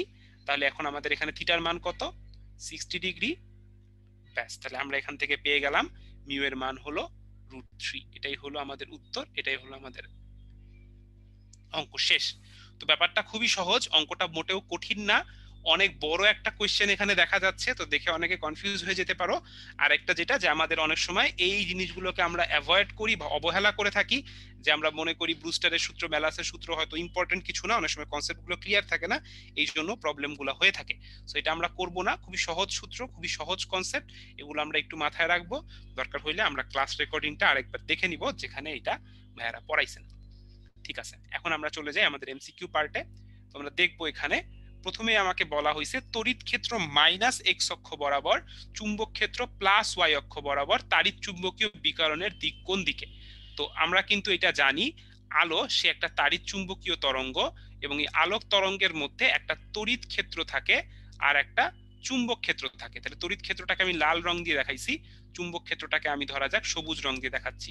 তো এই তড়িৎ ক্ষেত্র এবং চুম্বক ক্ষেত্রের যে কম্পন, এরা পরস্পরের সাথে কিন্তু লম্বভাবে থাকে। আলোর সঞ্চালনের দিক বা তাড়িৎচুম্বকীয় তরঙ্গের সঞ্চালনের দিক বোঝার জন্য আমরা কি করি, আমরা পয়েন্টিং ভেক্টরকে ব্যবহার করি। এবং এই পয়েন্টিং ভেক্টর এস, এটা হলো 1/μ0 E × B। ঠিক আছে, সরি আমার এখানে দেখা জায়গাটা কম হয়ে গেছে, আমি আবার লিখতেছি পয়েন্টিং ভেক্টর এস, এটা হলো 1/μ0 ই ক্রস বি। ঠিক আছে, তার মানে আমরা তড়িৎ ক্ষেত্রের দিক এবং চুম্বক ক্ষেত্রের দিককে ক্রস গুণন করতে হবে। তাহলে তড়িৎ ক্ষেত্রের দিক হলো মাইনাস এক্স অক্ষ বরাবর, তার মানে আমাদের এটা হলো মাইনাস আই হ্যাট, আর ওয়াই অক্ষের দিক আর চুম্বক ক্ষেত্রের দিক হলো প্লাস ওয়াই অক্ষ বরাবর, তার মানে এটা হলো জে হ্যাট। তাহলে কাকে কাকে ক্রস গুণন করব, ই ক্রস বি, তার মানে মাইনাস আই হ্যাট এবং জে হ্যাট, এদের আমরা ক্রস গুণন করব। এবং তুমি নিশ্চয়ই জানো যে মাইনাস আই আর জে কে ক্রস গুণন করলে পাওয়া যাবে মাইনাস কে, অর্থাৎ কোন দিকে যাচ্ছে, মাইনাস জেড অক্ষ বরাবর। অ্যান্সার হলো মাইনাস জেড অক্ষ বরাবর। ঠিক আছে, এই ক্রস গুণনটা যদি ভুলে গিয়ে থাকো তাহলে কিন্তু অবশ্যই তোমাকে ভেক্টর চ্যাপ্টারটা রিভাইজ দিতে হবে। তুমি যা দেখবা এরকম একটা চিত্র দেয়া ছিল, I J K, I cross J করলে পাওয়া যায় কি বলতো, কে। সামনে যেহেতু একটা এক্সট্রা মাইনাস আছে এই জন্য এটা কিন্তু মাইনাস কে। আচ্ছা, আরেকটা জিনিসও মাথায় রাখবা, এই এইচ মানে কিন্তু B divided by mu naught. ঠিক আছে, তো এখানে আমি লিখছি S equals to 1/μ0 E cross B, আর এখানে লেখা হয়েছে S equals to E cross H, দুইটাই ঠিক আছে। আচ্ছা, পরেরটায় চলে যাই। একটি মাধ্যমের ভেদনযোগ্যতা, অর্থাৎ তোমাকে বলছে, তোমাকে কি বলছে, তোমাকে এপসিলনের মান বলছে। তো এটা এপসিলন নট কিনা তুমি জানো না, কারণ এটা শূন্য মাধ্যম বলে নাই। আলোর বেগ বলছে 2.25 ইন্টু 10⁸, তার মানে বুঝাই যাচ্ছে এটা কিন্তু শূন্য মাধ্যম না, কারণ আলোর বেগ কমে গেছে। তোমাকে বলছে চৌম্বক প্রবেশ্যতা কত। তো ক্লাসের শুরুতেই আমি তোমাকে এই যে দ্বিতীয় অঙ্কটাতেই তোমাকে বলছিলাম যে আলোর বেগ সি, এটা আমরা কিন্তু বের করতে পারি 1 বাই, খেয়াল করো, 1/√ওভার এপসিলন এবং মিউ। তাহলে মিউ ইকুয়ালস টু লেখা যাবে কি, স্কোয়ার করতে হবে, এই কারণে মিউ ইকুয়ালস টু হয়ে গেছে 1/c square epsilon, 1/c square epsilon, square করা হয়েছে পুরো জিনিসটাকে। তাহলে এখন শুধু মান বসানো হয়েছে, এই যে সি এর মানটা বসানো হয়েছে 2.25 ইন্টু 10⁸, তার উপরে স্কোয়ার আছে, আর এপসিলনের মানটা বসানো হয়েছে, বসায় এরপরে ক্যালকুলেশনটা করা হয়েছে। সো এই ক্যালকুলেশনটা তুমি ক্যালকুলেটরে করতে পারবা, হাতেও করতে পারবা। হাতে কিভাবে করতে পারবা, তুমি যদি পাওয়ারটা ক্যালকুলেট করো তাইলেই কিন্তু হচ্ছে, কারণ তুমি যদি একটু খেয়াল করো এই প্রশ্নের মধ্যে প্রত্যেকটা অপশনের পাওয়ার কিন্তু ডিফারেন্ট, রাইট? যে এখানে হলো 10⁻⁻7, এখানে 10⁻⁻4, 10⁻⁻8, 10⁻⁻12। তাহলে তুমি যদি ঠিকভাবে পাওয়ারটুকুকেও হিসাব করতে পারো তাও কিন্তু অঙ্কটা হয়ে যাবে, আমাদের অ্যান্সার আসবে সি। এগুলো অবজেক্টিভে অনেক হেল্প করে, এই কনসেপ্টগুলো একটু মাথায় রাখতে হবে। 3 নাম্বারটা দেখি, ইয়াং এর দ্বিচির পরীক্ষায় দুটি চিরের মধ্যবর্তী দূরত্ব 2 মিলিমিটার, তার মানে আমাকে কিসের মান বলছে, এ এর মান বলছে। চিরের মধ্যবর্তী দূরত্ব এ এর মান বলছে 2 মিলিমিটার, চির হতে 1 মিটার দূরে ডি এর মান বলছে, ডোরার ব্যবধান, ডোরা ব্যবধান মানে হলো ডেল্টা এক্স। ডোরা ব্যবধান বলতে আমরা সাধারণভাবে যেটা বুঝি যে একটি উজ্জ্বল ডোরা হতে আরেকটি উজ্জ্বল ডোরার দূরত্ব, সেটাকে আমরা বলতেছি ডোরা ব্যবধান, 0.295 মিলিমিটার। তো ডোরা ব্যবধান নিয়ে কিন্তু একটু কনফিউশন থাকে, কাকে ডোরা ব্যবধান বলা হচ্ছে। আমরা এখানে ডোরা ব্যবধান বলতেছি একটা উজ্জ্বল থেকে পরবর্তী উজ্জ্বল ডোরার দূরত্বকে বলা হচ্ছে ডোরা ব্যবধান। তাহলে আলোর তরঙ্গ দৈর্ঘ্য বের করতে বলা হয়েছে। তাহলে আমরা কি জানি যে delta x equals to lambda D by a. তাহলে আমরা শুধু মানগুলা বসাবো, যে ডেল্টা এক্স এর মানটা বসাইলাম, ডি এর মানটা বসাইলাম, ডি এর মানটা বসাইলাম, আমাদের অ্যান্সার আসতেছে, অ্যান্সারটা আসতেছে এ। তো এখানে আরেকবার আমি একই কথা একটু রিপিট করে দিচ্ছি যে এক একটা বইয়ে কিন্তু ডোরা ব্যবধানকে এক এক ভাবে বলা আছে। তো আমরা যেটা সাধারণভাবে করতে পারি সেটা হলো যে আমাদের স্ট্যান্ডার্ড যে বইগুলা বর্তমানে, যেমন ধরো আমির হোসেন স্যারের বই বা ইসাক স্যারের বই, সবগুলাতেই ডোরা ব্যবধান বলা হয়েছে, পরপর দুইটা উজ্জ্বল ডোরার দূরত্বকেই ডোরা ব্যবধান বলা হয়েছে। তো সেটাই আমরা ফলো করতেছি। আচ্ছা, তো 3 নাম্বার পর্যন্ত আমরা বুঝলাম, পরেরটায় চলে যাচ্ছি। প্রথম ক্রমের অন্ধকার পট্টির জন্য অপবর্তন কোণ কত, এটা বলছে বের করতে। তাহলে প্রথম ক্রমের অন্ধকার পট্টি, তাহলে এই অঙ্কটাই কিন্তু আমরা কি করছি, একটু আগে আমরা করছি। তাহলে আমরা যদি এখানে একক চিরের দরুন অপবর্তন চিন্তা করি, তাহলে আমরা অন্ধকার বা অবমের শর্ত কি জানি, a sine theta equals to n lambda, তাহলে এই অঙ্কটা কিন্তু আমরা রিটেনের মধ্যেও করছি। তাহলে আমি যেটা বলতে চাচ্ছিলাম যে একই অঙ্ক কিন্তু এই চ্যাপ্টারের অঙ্কগুলো এতই সহজ হয় সাধারণভাবে, যে একই অঙ্ক তোমার রিটেনেও চলে আসতে পারে, অবজেক্টিভেও চলে আসতে পারে। তাহলে তুমি এন এর মান এখানে বসাবা 1, ল্যামডার মান বসাবা, এ এর মান বসাবা, আমাদের অ্যান্সার হলো 0.16। আলাদা করে বলার কিছু নাই, তুমি হিসাব করতে পারো। সহজ কথা এটাই মাথায় রাখবা যে এই চ্যাপ্টারের অঙ্কগুলো কিন্তু তুলনামূলকভাবে সহজ হয়। 5 নাম্বার একটু দেখি, এই অঙ্কটা একটু ইন্টারেস্টিং। বলা হয়েছে কাচে আলোর বেগ হলো 2 × 10⁻8 মিটার পার সেকেন্ড। কাচ থেকে একটি স্বচ্ছ মাধ্যমে আলো 2 × 10⁻6 মিটার তরঙ্গ দৈর্ঘ্য নিয়ে আপতিত হচ্ছে। প্রতিসরিত মাধ্যমের তরঙ্গ দৈর্ঘ্য কত? তো দেখো ব্যাপারটা কিন্তু খুব বেশি ডিফিকাল্ট যে এমন না, মানে এখানে দুইটা মাধ্যম আছে, শূন্য মাধ্যম আর একটা কাচ থেকে একটি স্বচ্ছ মাধ্যম। তার মানে এখানে দুইটা মাধ্যম আছে, একটা হলো কাচের মাধ্যম আর একটা হলো আরেকটা স্বচ্ছ মাধ্যম। তাহলে আমাদের কাচ মাধ্যম যদি চিন্তা করি, এটাকে এই মাধ্যমের নাম দিলাম আমি 1 আর অপর মাধ্যমের নাম দিলাম 2। 1 হলো কাচ আর 2 হলো আরেকটা মাধ্যম। এখন তুমি দেখো যে আমাদের 1 নাম্বার মাধ্যমে আলোর বেগ c1, 2 নাম্বার মাধ্যমে আলোর বেগ c2। এখন তোমাকে আমি একটা কথা বলছিলাম যে c মানে কি? c মানে হলো 1/√(1/√(r)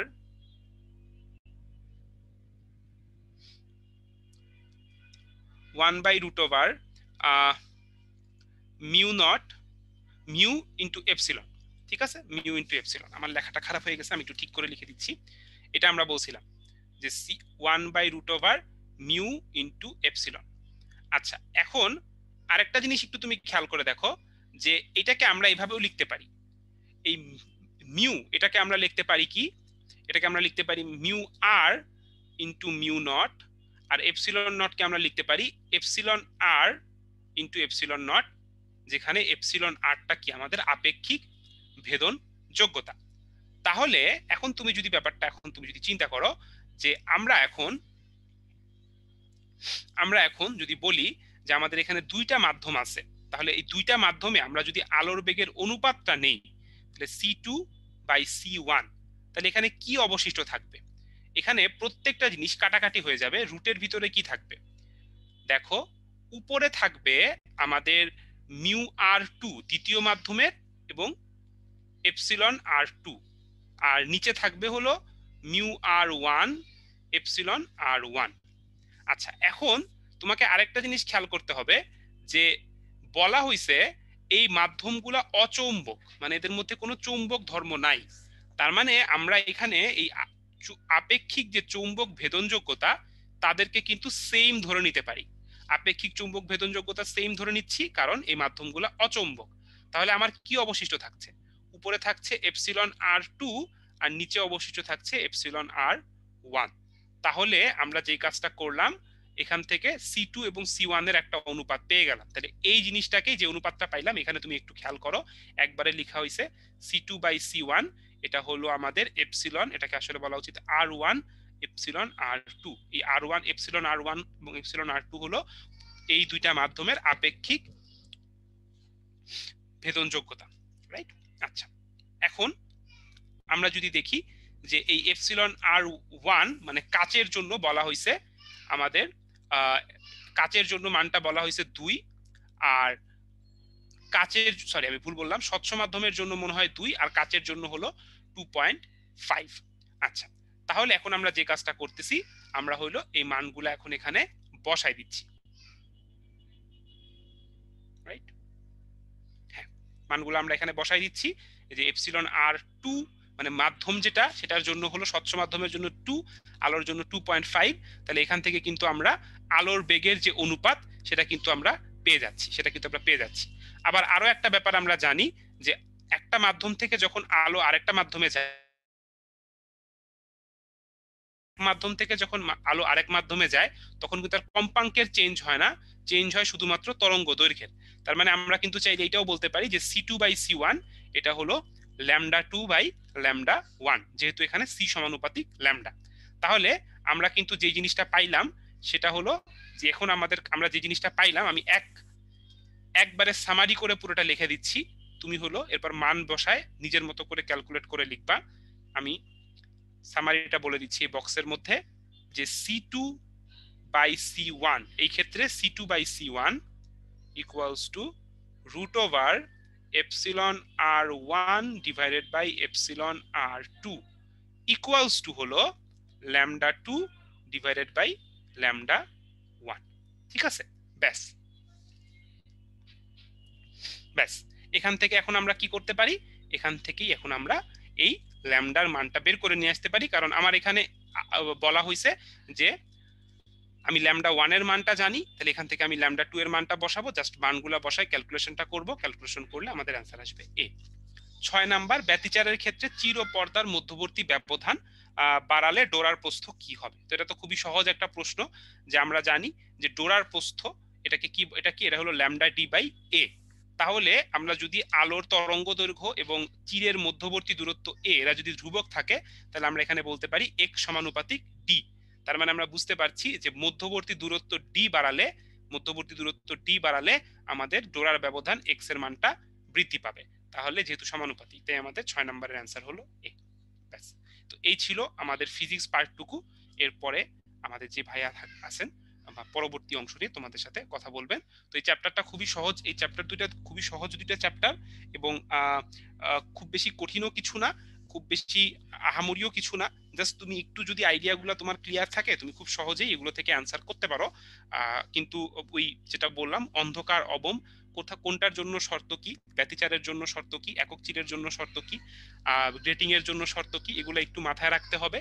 আর কোনটার জন্য ছবিগুলো কেমন হয় এটা একটু মাথায় রাখতে হবে। ডোরা ব্যবধান কাকে বলতেছি, ডোরা প্রস্থ কাকে বলতেছি, অনেকগুলা বইয়ের মধ্যে ঝামেলা করে ফেলছে, সেগুলো আমরা একটু ক্লিয়ারলি মাথায় রাখবো। তো এই ছিল তোমাদের সাথে কথাবার্তা। ইনশাল্লাহ নেক্সট ক্লাসগুলোতে তোমাদের সাথে আবার দেখা হবে, কথা হবে। সে পর্যন্ত সবাই ভালো থাকো, সুস্থ থাকো। আসসালামু আলাইকুম।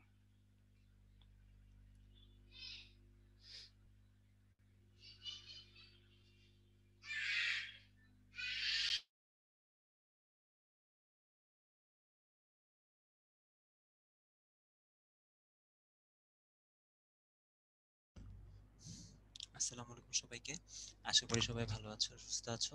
তো আজকে হচ্ছে আমাদের এই যে সলিউশন ক্লাসের আমাদের উইক 13 যে পরীক্ষা, সেটার কেমিস্ট্রি পার্টটুকু দেখব। আমি দীপ্র ভাইয়া আছি তোমাদের সাথে আজকে। তো শুরু করতেছি আমি আমাদের আজকের সলভ পার্টটা কেমিস্ট্রির। সো প্রথমে রিটেন অংশটা দেখে নিই। রিটেনে তো এই যে প্রথম কোশ্চেনটায় বেশ কয়েকটা রিঅ্যাকশন ছিল, এবং এই রিঅ্যাকশনগুলো আসলে তোমার ওই যে প্র্যাকটিসের উপর অনেক কিছু ডিপেন্ড করে। সলিউশন দেখে যেটা মনে হলো, বাকিগুলো তোমার তেমন কোনো প্রবলেম হওয়ার কথা না, কারণ বাকিগুলো খুবই ইজিলি ক্লাসে আমরা যেভাবে করাইছি ওভাবে যদি তুমি রিলেট করে করতে পারো, সব কমন আর কি ক্লাসে করানো জিনিস। ইনফ্যাক্ট এটাও ক্লাসে করানো জিনিস, বাট এটা হচ্ছে যে আবার একটু রিভিউ করার দরকার হচ্ছে মনে হলো, তাই এটা দেখাচ্ছি। হ্যাঁ, একটু খেয়াল করো, এখানে আমরা লঘু NaOH যখন দেখবা অ্যালডিহাইডের বিক্রিয়ায়, হ্যাঁ এখানে সামনে 2 কিন্তু দেওয়া নাই, তাও তোমার ধরে নিতে হবে এটা 2 অণু। যখনই তুমি এরকম লঘু, আমি বলি তোমাকে, এই যে দেখো লঘু NaOH দেখবা বা দেখবা গাঢ় NaOH।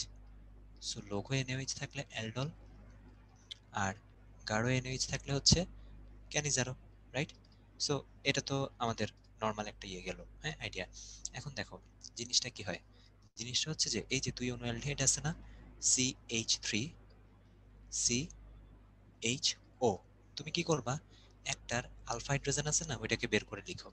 মানে মনে করো এই যে CH2 একটা হাইড্রোজেন বের করে লিখলাম, অ্যালডল ক্যানিজারো রিঅ্যাকশন পড়ানো হয়েছে, রাইট? এখন দেখো এই যে এটা হচ্ছে কার্যকরীমূলক, এটার পাশের কার্বন হচ্ছে আলফা কার্বন, তার মানে এই যে এই হাইড্রোজেনটা, এটাকে আমরা বলবো আলফা হাইড্রোজেন। সো দেখো এটার সাথে যদি তুমি আরেকটা অ্যালডিহাইডকে লিখবা, সেম দুইটাই ইথানল আছে, সো ওকে কিভাবে লিখবা দেখো, এই যে CH3, ওকে লিখবা নর্মালি অ্যালডিহাইডকে যেমন লিখে আর কি সেভাবে। তাহলে একটাকে লিখছি আলফা হাইড্রোজেন বের করে, আর একটাকে কিভাবে লিখছি, এই যে নর্মালি অ্যালডিহাইডকে যেভাবে লিখে সেভাবে। সো এরপরের কাজটা খুবই সহজ। ইনফ্যাক্ট CH3 লিখলাম, কার্বন অক্সিজেন হাইড্রোজেন, দুইজনেরই একটা একটা হাত বের হয়ে গেছে, ডাবল বন্ড ভেঙে গেছে, রাইট? সো ডাবল বন্ড ভেঙে যাওয়ার পর হাইড্রোজেন কি প্লাস না, হাইড্রোজেন প্লাস মানে বাকি যে পুরা পোর্শনটা, এই পুরা পোর্শনটাই কি হবে ভাইয়া, অবশ্যই হবে মাইনাস, রাইট? সো দেখো এখানে কার্বন প্লাস অক্সিজেন মাইনাস সবসময় এভাবে বিক্রিয়া দেয়। সো অক্সিজেন মাইনাসের কাছে যাবে হাইড্রোজেনটা, আর এখানে প্লাস যে কার্বন তার কাছে আসবে CH2CHO। সো হয়ে গেল এটা আমাদের ফাইনাল প্রোডাক্ট। এটা কিন্তু হচ্ছে এই অ্যালডল বিক্রিয়ার নাম কি দেখো, অ্যালডিহাইডের অংশ আছে, অ্যালকোহলের অংশ আছে, এই জন্য এটার নাম হচ্ছে অ্যালডল।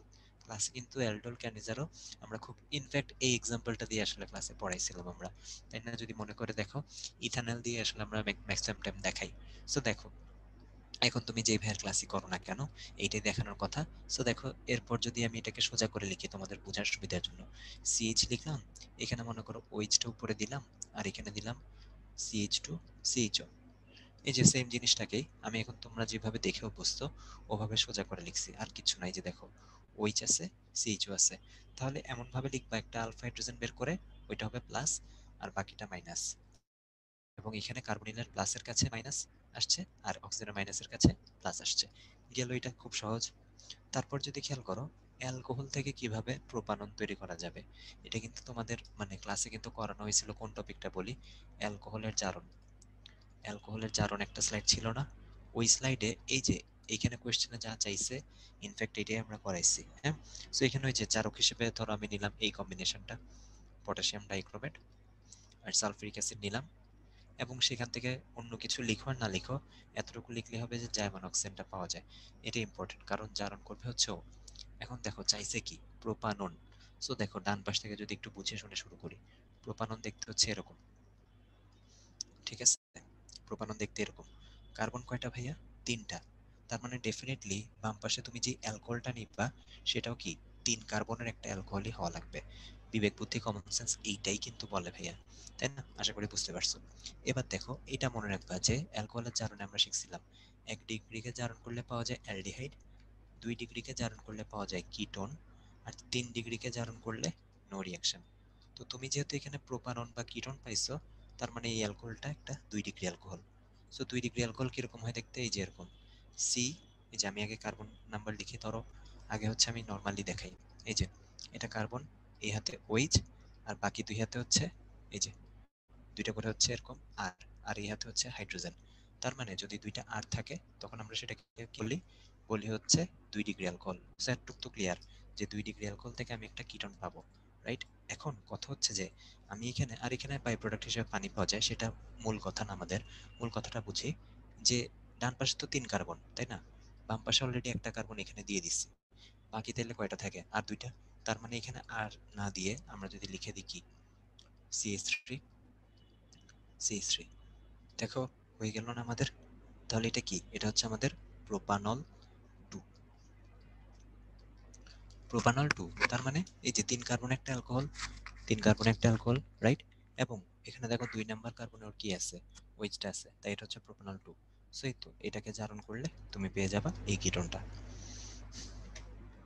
আচ্ছা, পরের প্রবলেমটা দেখি। একটি যৌগে নমুনা দ্রবণে ব্রাডির বিকারক যোগ করে হলুদ পদক্ষেপ পড়ে। ভালো কথা। তবে উক্ত যৌগ ফেইলিং দ্রবণের সাথে বিক্রিয়া করে না। বুঝতেই পারতেছো ব্রাডির বিকারকের সাথে অ্যালডিহাইড, কিটোন দুইজনে বিক্রিয়া করে, রাইট? প্রথমটা ব্রাডির সাথে গেল, কোয়েশ্চেন এভাবে ফিল্টার করবা আস্তে আস্তে ধাপে ধাপে। ব্রাডি গেল, এবার সেকেন্ড স্টেপে যাই। উক্ত যৌগ ফেইলিং এর সাথে বিক্রিয়া করে না, তার মানে অ্যালডিহাইড আর কিটোনের মধ্যে আবার অ্যালডিহাইড বিক্রিয়া করে হচ্ছে কার সাথে? Failing, right? ফেইলিং অ্যালডিহাইড বিক্রিয়া করে, আর কিটোন কিন্তু বিক্রিয়া করে না। এরপর কি বলছে? ক্লিমেনসন বিজারণে এটি পেন্টেন উৎপন্ন করে। ক্লিমেনসন বিজারণটা খেয়াল আছে? এই যে এরকম CH3, আমি জাস্ট জেনারেল এক্সাম্পল দেখাই CH3 না দিয়ে। এই যে কার্বনিল থাকে, এই দুই হাতে আর থাকতে পারে, কিটোন হইতে পারে, যে কোনো কিছুই থাকুক না কেন, ফাইনালি জিনিসটা কি হয়ে যাবে? আমি এখানে কপি করেই দেখাই। দেখো ক্লিমেনসন বিজারক ইউজ করব, ঠিক আছে? ক্লিমেনসন বিজারক হচ্ছে আমাদের এটা জিঙ্ক, অ্যামালগাম আর HCl। এটা হচ্ছে ক্লেমেনসন বিজারক। এটা যদি অ্যাড করো কি হবে? দেখো ভাইয়া কি করতেছি, এই যে C ডাবল বন্ড ওটা আছে না, সিম্পলি এটা হয়ে যাবে CH2, অ্যালকেন হয়ে যাবে। আবার বলি কথাটা, যে ব্রাডির বিকারকের সাথে অ্যালডিহাইড কিটোন দুইজনে বিক্রিয়া করে, কিন্তু কিটোন ফেলিং দ্রবণের সাথে বিক্রিয়া করে না। তার মানে উক্ত যৌগটা অবশ্যই একটা কিটোন হওয়া উচিত, অ্যালডিহাইড না। এরপর ক্লেমেনসন বিজারণে পেন্টেন। এখন আসো পেন্টেন কেমনে লিখি? পেন্টেন লিখি হচ্ছে এমনে CH3, CH2, CH2, CH2, CH3, বড় করে লিখলাম মনে করো পেন্টেন, ঠিক আছে? এবং হ্যালোফর্ম বিক্রিয়ায় অংশগ্রহণ করে। বেশ ভালোই পেঁচাইছে কিন্তু প্রশ্নটায়, তাই না? সো তোমার কাছে পেন্টেন পাওয়ার দুইটা অপশন হইতে পারে, কি কি দেখো? 1, 2, 3, 4, এই যে ডাবল বন্ড C3, এটা একটা অপশন হইতে পারে পেন্টেন পাওয়ার। আরেকটা অপশন হইতে পারে 1, 2, এই যে ডাবল বন্ড এখানে, এখানে, এটা একটা অপশন হইতে পারে। তাহলে কি কি দেখো? দুইটা অপশন, একটা হচ্ছে বুঝতেই পারতেছো পেন্টানন, এটা হচ্ছে 2 2 নম্বরে যেহেতু আছে, আর এটা হচ্ছে পেন্টানন 3। হ্যাঁ, মানে পেন্ট 2 ওন বা পেন্ট 3 ওন, যাই বলো না কেন, অপশন দুইটা। এবং দেখো দুইটাতেই জাস্ট কি কার্বনিল কার্বনিল কিসে পরিণত হয়েছে, অ্যালকেনে বা পেন্টেনে। সো এই দিক থেকে দুইটাই সেম, সোফার দুইটাই সেম, জাস্ট একটা ছোট্ট পার্থক্য কোন জায়গায়, হ্যালো ফর্ম বিক্রিয়া দেওয়ার জন্য C3CO, এই যে অ্যাসিটোমূলক বলে, এটাকে পড়াইছিলাম আমরা ক্লাসে, অ্যাসিটোমূলক থাকাটা মাস্ট। তো দেখো অ্যাসিটোমূলক কার মধ্যে আছে, অ্যাসিটোমূলক আছে এটার মধ্যে। সো ফাইনালি আমাদের সঠিক উত্তরটা তাহলে কি দাঁড়ালো, এটা হবে হচ্ছে পেন্ট টু ওন। সো আমি যদি লাস্ট পার্টটা আরেকবার রিক্যাপ করি, ক্লিমেনসন বিজারণে পেন্টেন উৎপন্ন করে দুইটাই, পেন টু ওনও করে, থ্রি ওনও করে, হ্যাঁ দুইজনই করবে। এক জায়গায় এটা CH2 হচ্ছে, আরেক জায়গায় এটা, পার্থক্য এতটুকুই, করবে কিন্তু দুইজনই, কিন্তু হ্যালোফর্ম দুইজনই দিবে না। হ্যালোফর্ম দেওয়ার জন্য এই অংশটা থাকতে হয়। দেখো এটাতে কিন্তু কোথাও, তোমাদের যদি বুঝতে অসুবিধা হয় আমি হাইড্রোজেনগুলো দিয়ে লিখলাম, এটাতে কিন্তু ভাইয়া কোথাও আমাদের ওই যে অ্যাসিটোমূলকটা নাই। সো আশা করি এটাও ক্লিয়ার করতে পারছি ভাইয়া।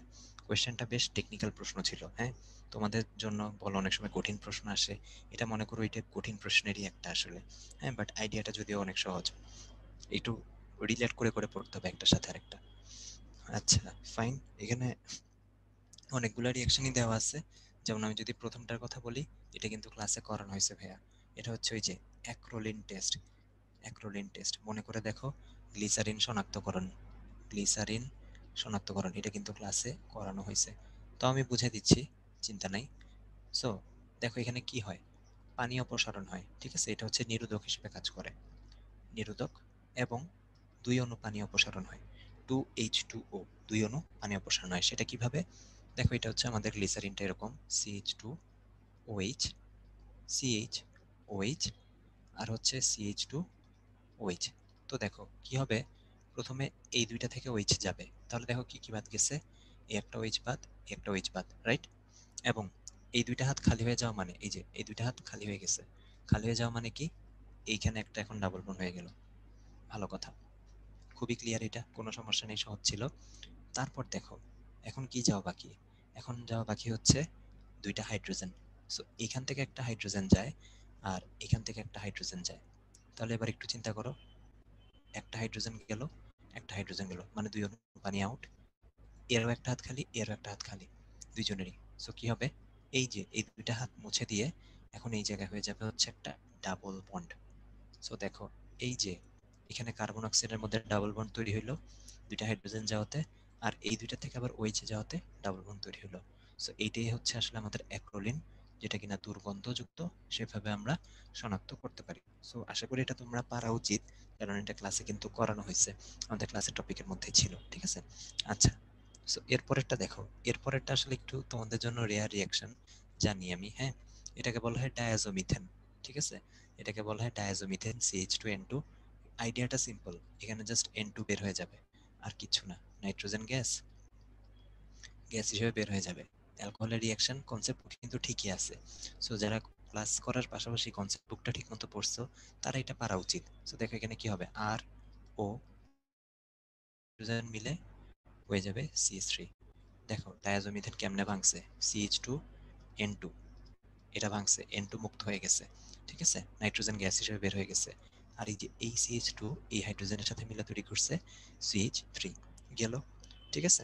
আচ্ছা পরেরটা দেখো, পরেরটা কিন্তু মানে এমন কোনো কঠিন রিয়াকশন না, আমরা ওই যে সিফ ক্ষারের বিক্রিয়া দেখাইছিলাম, ঠিক আছে, বা ব্রাডির বিকারক, ব্রাডি, ওই যে ওইখানে এটা বোঝানোর কথা তোমাকে। এই যে দেখো এগুলাকে সবসময় এমনি লিখবা, কার্বনিলটাকে এইভাবে লিখবা, ওকে, কার্বনিলটাকে এইভাবে লিখবা, আর অ্যামিন যেটা আছে না, মানে সাথে যেই থাকুক, NH2 হাইড্রোজেনটাকে লিখবা এইভাবে, ওকে, এই যে H2 এইভাবে লিখবা, আর বাকিটা আছে না, এই হাতে যেই থাকুক, ওকে তুমি আসলে লিখলেই হয়েছে, ওকে তুমি লিখলেই হয়েছে। তো দেখো এটাকে জাস্ট যে কোনো কিছু হোক, ইভেন এই দুই হাতেও যেই কোনো কিছুই হোক না কেন, কিচ্ছু ম্যাটার করে না। ম্যাটার কি করবে জানো, এই যে এই কার্বনিলটা আর হচ্ছে যে অ্যামিনের হাইড্রোজেনটা, বাকিটা কি থাকতেছে কিচ্ছু ম্যাটার করে না। সো দেখো তোমাকে আমি বুঝাই, আমি আবার একটু ক্লিয়ার করে লিখি। দেখো কিভাবে লিখবা, কার্বনিল বের করে আর অ্যামিনকে লিখবা হাইড্রোজেনটা বের করে। সো এখান থেকে এই দুই হাতে কি থাকে ম্যাটার করে না। আবার এখানে নাইট্রোজেনের এই হাতে কি হইতে পারে, এটা আর হইতে পারে এটা বিশাল কোনো, হইতে পারে এটা অ্যারাইল, যে কোনো কিছু, যেই কোনো কিছু হোক না কেন, বিক্রিয়া আসলে করবে এই অংশটাই, এই যে এইটা। সো এইখানে এই অক্সিজেন আর এই H2 মিলে বের হয়ে যাবে হচ্ছে পানি, পানি বের হয়ে যাবে, আর বাকিটা জোড়া লাগিয়ে দাও, এই যে CH3, বাকিটা জোড়া লাগাই দাও, কার্বন ডাবল বন্ড নাইট্রোজেন আর হচ্ছে যে OH, বাকিটা জোড়া লাগাই দাও, এটা হয়ে গেছে তোমার প্রোডাক্ট। সো এটা হচ্ছে সহজে পারার, এগুলোর একটা নাম আছে সিফকার, আশা করি ক্লাসে তোমাদের বলার কথা। সিফকার ব্রাডির বিকারকের সাথে মিল আছে এটার, ওইটা পড়ানোর সময়। আচ্ছা পরেরটা দেখো, পরেরটা আসলে আগের পেজে বলা বলা হয়ে গেছে। এই যে এখানে বলছিলাম যে যদি গাঢ় নেই তখন হচ্ছে যে ক্যানিজারো।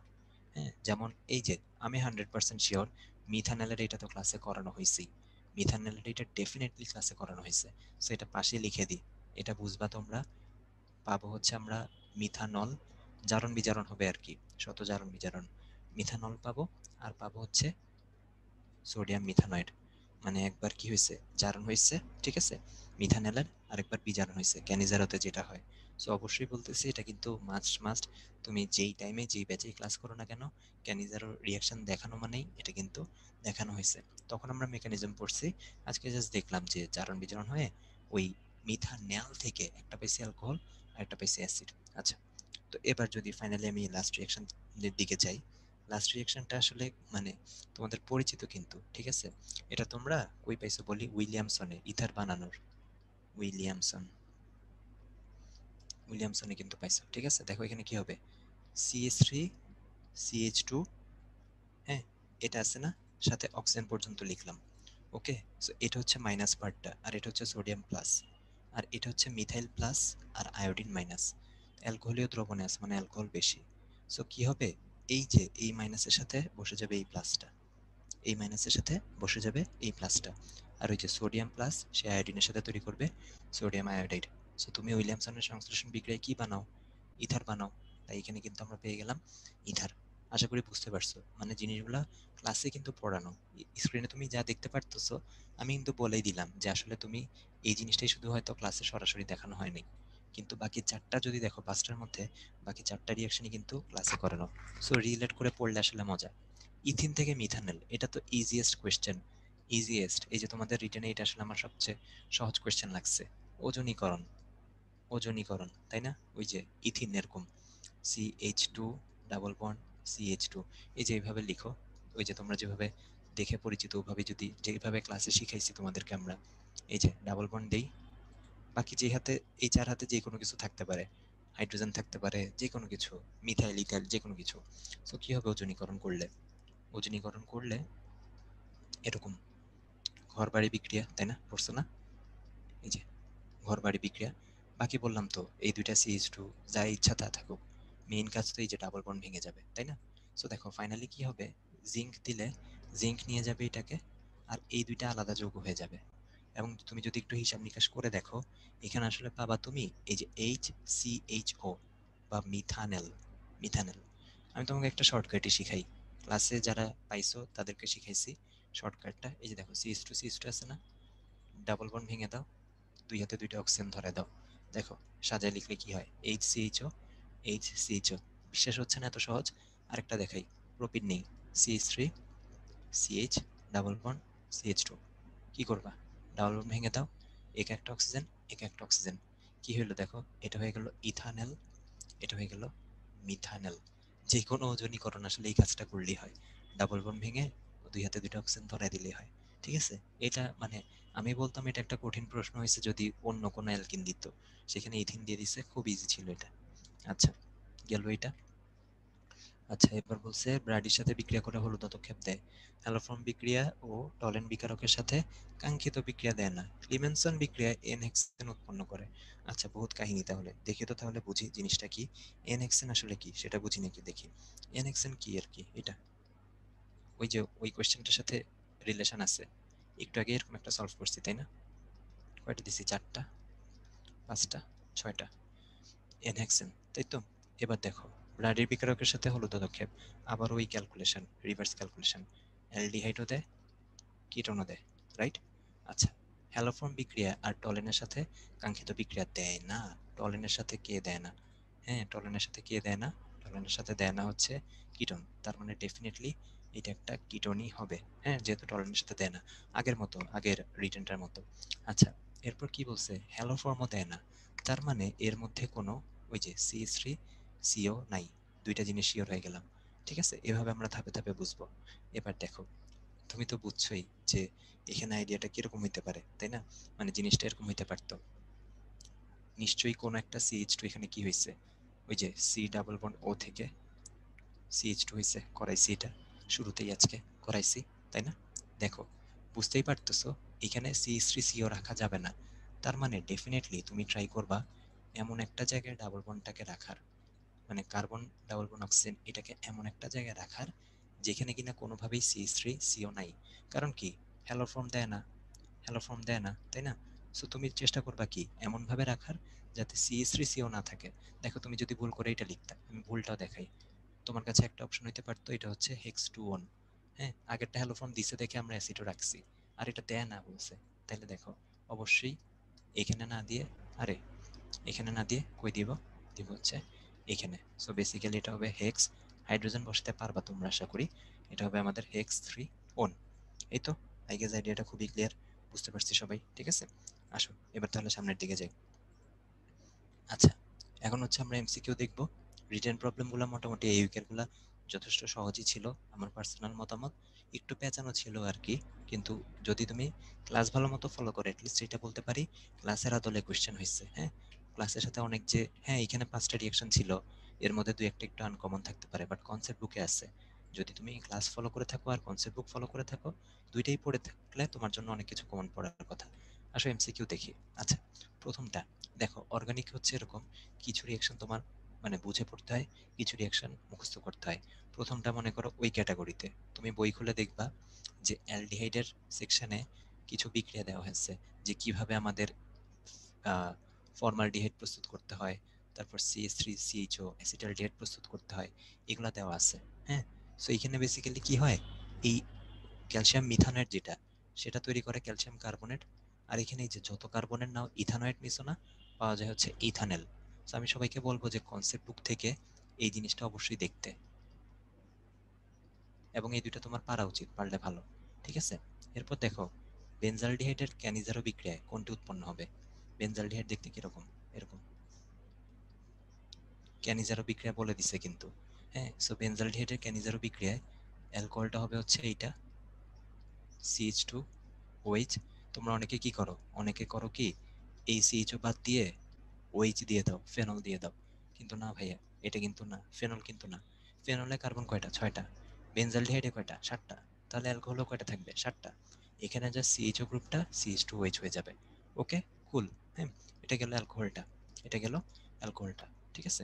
আচ্ছা, আমরা তো অলরেডি দেখছি একটা ক্যানিজারো, আরেকটা কি হবে, আরেকটা হবে ওই যে অ্যাসিড, এই যে CHO, ও প্রথমে হয়ে যাবে বেনজোইক অ্যাসিড, ঠিক আছে? এরপর হাইড্রোজেনের জায়গায় জাস্ট ক্ষার দিছো না, তাই এটা বসে যাবে সোডিয়াম। সো উত্তর হবে A আর B দুইটাই। আচ্ছা, অ্যাসিটোনের PCl5 এর সাথে বিক্রিয়া কোনটি? এটা হচ্ছে তোমার কার্বনিলের ক্লোরিনেশন। হ্যাঁ, মানে এটা যেটা হয় একটু বলি, এই যে কার্বনিল গ্রুপটা আছে না, আবারও বলতেছি ডাজেন্ট ম্যাটার এখানে কি আছে, তুমি যদি এভাবে PCl5 এর সাথে রিঅ্যাকশন দাও, তখন কার্বনিলে এই দুইটা অক্সিজেনের জায়গায়, মানে একটা অক্সিজেনের দুই হাতের জায়গায় এখানে দুইটা ক্লোরিন বসে যায়, এবং দেখো বাকি দুই বক্সে কি থাকতেছে, ডাজেন্ট ম্যাটার, হইতে পারে এটা একটা অ্যালডিহাইড কিটোন, ইচ্ছা তোমার। এবং দেখো মিলে নাকি, অ্যাসিটোন মানে হচ্ছে এটা, এই দুইটাই হবে CH3, মানে প্রোপানন আর কি, ঠিক আছে? প্রোপাননের অক্সিজেনটা সরে দিয়ে দুইটা ক্লোরিন বসবে, আইডিয়াটা এটাই, আর কিচ্ছু না। সো মনে রাখবা যে আমি তোমাকে ট্রিক শিখাই দিচ্ছি, যাতে তুমি খালি এই রিয়াকশনটাই না, এটার মতো যে কোনোটা আসলে পারো। এই যে ধরো হইতে পারতো এখানে একটা H, এখানে CH3, ইথানেল, একই কাহিনী হইতো, এখানে দুইটা ক্লোরিন বসতো একটা অক্সিজেনের জায়গায়। আচ্ছা, এটা হচ্ছে 4 নম্বর কোয়েশ্চেনটা। আমি বলবো এটা একটু কঠিন কোয়েশ্চেন বা একটু বিতর্কিত টাইপ কোয়েশ্চেন, কারণ এই যে নিজের কোন বিজারকটি ইথারকে পার অক্সাইডে মুক্ত করতে পারে, ঠিক আছে? এই বিক্রিয়াগুলো আসলে ভাই সব বইতে নাই। হ্যাঁ, এগুলা মানে বিভিন্ন রাইটারের বই থেকে কোয়েশ্চেনগুলো করা হয়, তো কিছু কিছু রাইটারের বইতে আছে। সো এই টাইপ রেয়ার কোয়েশ্চেনগুলা মানে আমি দেখাচ্ছি কোনটা পারা উচিত, কোনটা পারা উচিত না। 4 নম্বর প্রবলেমটা যেটা, এটা যদি তুমি নাও পারো, খুব একটা কিন্তু প্যারা নাই ভাইয়া, কারণ এটা ম্যাক্সিমাম পারবে না। আর যদি তোমার ওই রাইটারের বইটাই পড়া থাকে, তাহলে তো খুবই ভালো। হ্যাঁ, এটা এই মুহূর্তে আমার খেয়াল আসতেছে না কোন রাইটারের বইতে আছে, বাট একটা রাইটারের বইতে আছে যে কোন বিজারকটি ইথারকে পার অক্সাইডে মুক্ত করতে পারে, ঠিক আছে? মানে ইথার কিরকম, এটা না আর, সো পার অক্সাইড হচ্ছে এরকম, মাঝখানে দুইটা অক্সিজেন, এরকম এটা বানাইতে পারে আর কি। সো এটা যেহেতু এত ইম্পর্টেন্ট না, আমি ডিটেল রিয়াকশনে যাচ্ছি না। বাট হ্যাঁ, সত্যি কথা, এটা 4 নাম্বারটা পারা না পারা ইম্পর্টেন্ট কিছু না, বাট বাকিগুলো রিলেটেবল, বাকিগুলো পারা উচিত, বাকিগুলো ক্লাসে পড়ানো হয়েছে এবং পরীক্ষায় আসে। 4 নাম্বারটা ওই যে কিছু কঠিন কোয়েশ্চেন বা কিছু রেয়ার কোয়েশ্চেন যে আসে, ওইগুলোর মধ্যে একটা ধরতে পারো।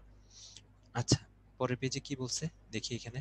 ও আচ্ছা, এটা কিন্তু সহজ, দেখো প্লাস মাইনাস ভাঙতে পারলেই হয়। হ্যাঁ, একটা দিয়েই দিছে RCl হবে। দেখো এই যে এখান থেকে যদি বলি আর, আর এখান থেকে যদি বলি Cl, বাকিটা কি থাকে তুমিই দেখো, তুমি দেখো না বাকিটা কি থাকে। এই যে CH3 CO, এই পার্টটা, আর এই যে OR। দেখো এটা কিন্তু সহজ ছিল, এটা আমি বলবো না কঠিন ছিল, এটা বেশ সহজ ছিল।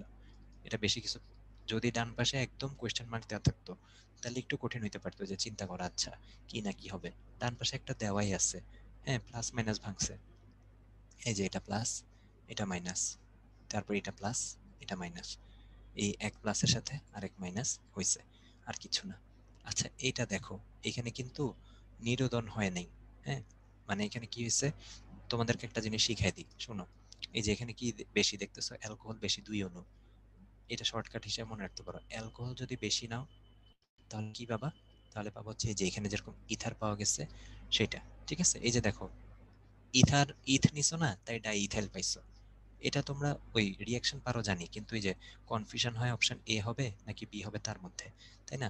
এখন দেখো, যদি অ্যালকোহল বেশি না নিয়ে এই দুইটা যদি অ্যাসিডের সামনে থাকতো, অর্থাৎ যদি অ্যাসিড বেশি হইতো, তখন তুমি লিখতে হচ্ছে অ্যালকিন। এই শর্টকাটটা মনে রাখবা, এমসিকিউতে অনেক কাজে লাগবে এটা। অ্যালকোহল বেশি হলে ইথার, আর অ্যাসিড বেশি হলে H2SO4 বেশি হলে সেটা হবে অ্যালকিন। এটা হচ্ছে আইডিয়াটা, ঠিক আছে? আচ্ছা, তারপরে দেখো বেনজালডিহাইড। দেখো এটাও কিন্তু একটা মোটামুটি পারার মতো রিয়াকশন, ইউভি রে দিয়ে। হ্যাঁ, দেখো অ্যারোমেটিক যেগুলা, এটা হচ্ছে এরকম, রাইট? এই যে এখানে মনে করো এই হাতে কার্বন ডাবল অক্সিজেন আছে, আর এই হাতে আছে এইচ, এটা হচ্ছে বেনজালডিহাইড।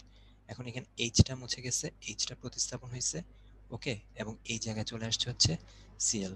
সো এই যে এটা কিন্তু একটা আলাদা রিয়াকশন, একটু বুঝতে হবে ভাইয়া, যে একটু আগে যেটা দেখাইছি, হ্যাঁ PCl5 এর সাথে বিক্রিয়া, এগুলা কিন্তু এক টাইপের রিয়াকশন, এগুলা কক্ষ তাপমাত্রায় হয় মোটামুটি, ঠিক আছে? বাট এইটা হচ্ছে ইউভি রে দিয়ে যখন হয়, তখন সে কিন্তু ওই যে অক্সিজেনকে প্রতিস্থাপন করে না, তখন সে হাইড্রোজেনকে প্রতিস্থাপন করে। রিলেট করবা কিসের সাথে বলি, ওই যে CH4Cl2, ঠিক আছে? তখন সে তৈরি করে হচ্ছে CH3Cl, এভাবে বাকিগুলো তোমরা জানো। সো এখানে হাইড্রোজেনকে প্রতিস্থাপন করে, এটা মনে রাখবা, ইউভি রে দিলে হাইড্রোজেনকে প্রতিস্থাপন করে। আর যদি PCl5 দেই, হ্যাঁ, একটা হচ্ছে ক্লোরিনেশন, ডিরেক্ট ক্লোরিনেশন। সো এটাতে তোমার হাইড্রোজেনের জায়গায় ক্লোরিন বসছে, আর এটা কিন্তু ক্লোরিনেশন ছিল না, এটা PCl5 এর সাথে বিক্রিয়া। সো দুইটার পার্থক্যটা বুঝতে হবে, ওকে? আচ্ছা গেল। তারপর হচ্ছে অ্যালডল ঘনীভবন দেয় কোনটা, ওই যে দেখো শর্ত কি, শর্ত হচ্ছে আলফা হাইড্রোজেন থাকা মাস্ট। আমি জানি এটা একটু কনফিউজিং কোয়েশ্চেন, বাট তোমাকে আমি বুঝাই দিই। যে দেখো এটাতে তো কোনো আলফা হাইড্রোজেন মিথানেলে নাই, জানো তোমরা, এটা গেল, এটা ক্লাসেও পড়ানো হয়েছে, একটু আগেও দেখাইলাম। এখানে দেখো CHO গ্রুপের সাথে যে কার্বন আছে 3 হাতেই chlorine, no hydrogen, right? So এটাও বাদ। এটা দেখো, এটার আর কি পার্থক্য বলো, এটার হচ্ছে যে কার্বনের সাথে 3টা ক্লোরিনের জায়গায় 3টা মিথাইল, নো হাইড্রোজেন। সো এটাও বাদ। আর এটা তো ন্যাচারালি দেয় হচ্ছে ক্যানিজারো। সো এটা নিয়ে আর বেশি কিছু বলতেছি না, কিন্তু এইটা তোমাদের মনে হইতে পারে, আচ্ছা আমি তো অ্যালডোল পড়ছি অ্যালডিহাইডের জন্য, তাই না? কিন্তু একটু বুঝতে হবে ভাইয়া, যে এইটাতে কিন্তু যদি লিখি আমি, এই দেখো কার্বন, হাইড্রোজেন, হাইড্রোজেন, Cl, এটা যদি বলি আমাদের কার্যকরীমূলক, তাহলে এই যে পাশের কার্বনে কিন্তু 3টা হাইড্রোজেন আছে। সো এটা কিন্তু আলফা হাইড্রোজেন আছে। এখন তোমার মনে হতে পারে, আরে বাবা আর এক্স সে আবার কিভাবে মানে অ্যালডোল ক্যানিজার ওইগুলা দিবে, তাই না? একটু চিন্তা করো, আর এক্স কে কি বানানো যায়, আর ওইচ বানানো যায়, আর ওইচ কে কি বানানো যায়, বানানো যায় হচ্ছে অ্যালডিহাইড। সো ওইভাবে এটা দিতে পারবে। কোয়েশ্চেনটা ট্রিকি ছিল, আমি এগ্রি করতেছি, নো ডাউট কোয়েশ্চেনটা অবশ্যই ট্রিকি ছিল।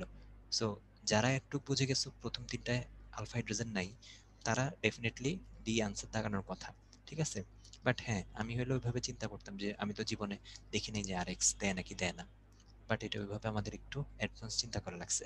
বাট ওই যে বললাম না কোনটা সঠিক উত্তর, এটা থেকে যদি তুমি এভাবে আগাও যে কোনটা ভুল উত্তর, তাহলে কিন্তু সহজ হয়। যেমন এই তিনটা ছিল আমাদের ভুল উত্তর, রাইট? আচ্ছা, সো চলো সামনের দিকে যাই। এই যে কোনটি সিনামালডিহাইড, এগুলো আসলে ভাইয়া মুখস্থ টাইপ ইয়ে, এটা যদি মানে আমি যদি এখন এটা একবার প্র্যাকটিস না করি, হ্যাঁ আমার হয়তো হ্যাঁ অনেকদিন পড়াইছি তাই মনে থাকবে, কিন্তু এগুলো যদি তুমি প্র্যাকটিস না করো তাহলে মনে থাকবে না। আরো ভালো হয় যে এখানে ক্লোটিনালডিহাইড আছে, তারপর সিনামালডিহাইড আছে, এই যে এক একটা আছে না, তুমি ভালো হয় সবকিছু যদি একবার গুগল করে, বইতে না পাও কনসেপ্ট বুকে যদিও আছে, কনসেপ্ট বুকে পাবা বেশ কয়েকটা এদের মধ্যে, ঠিক আছে?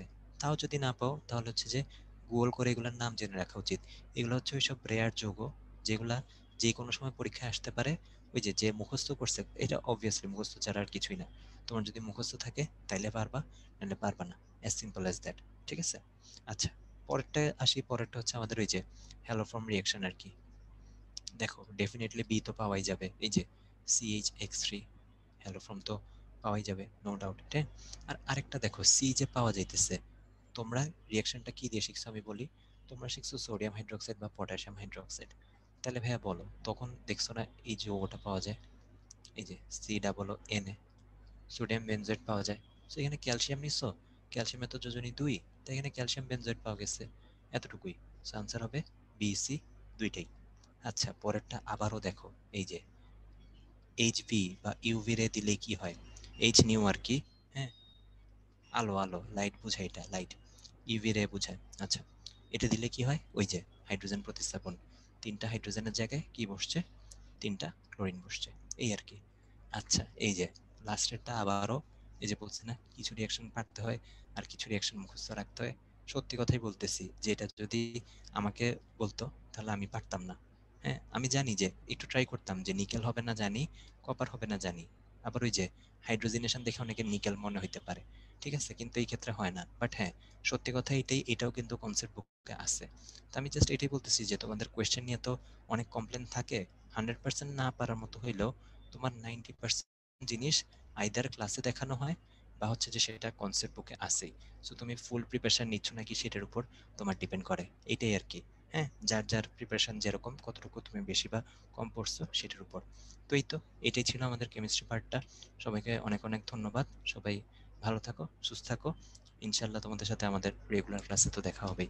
আসসালামু আলাইকুম সবাইকে। ভাইয়া আমি তাহলে স্টপ শেয়ার দিলাম।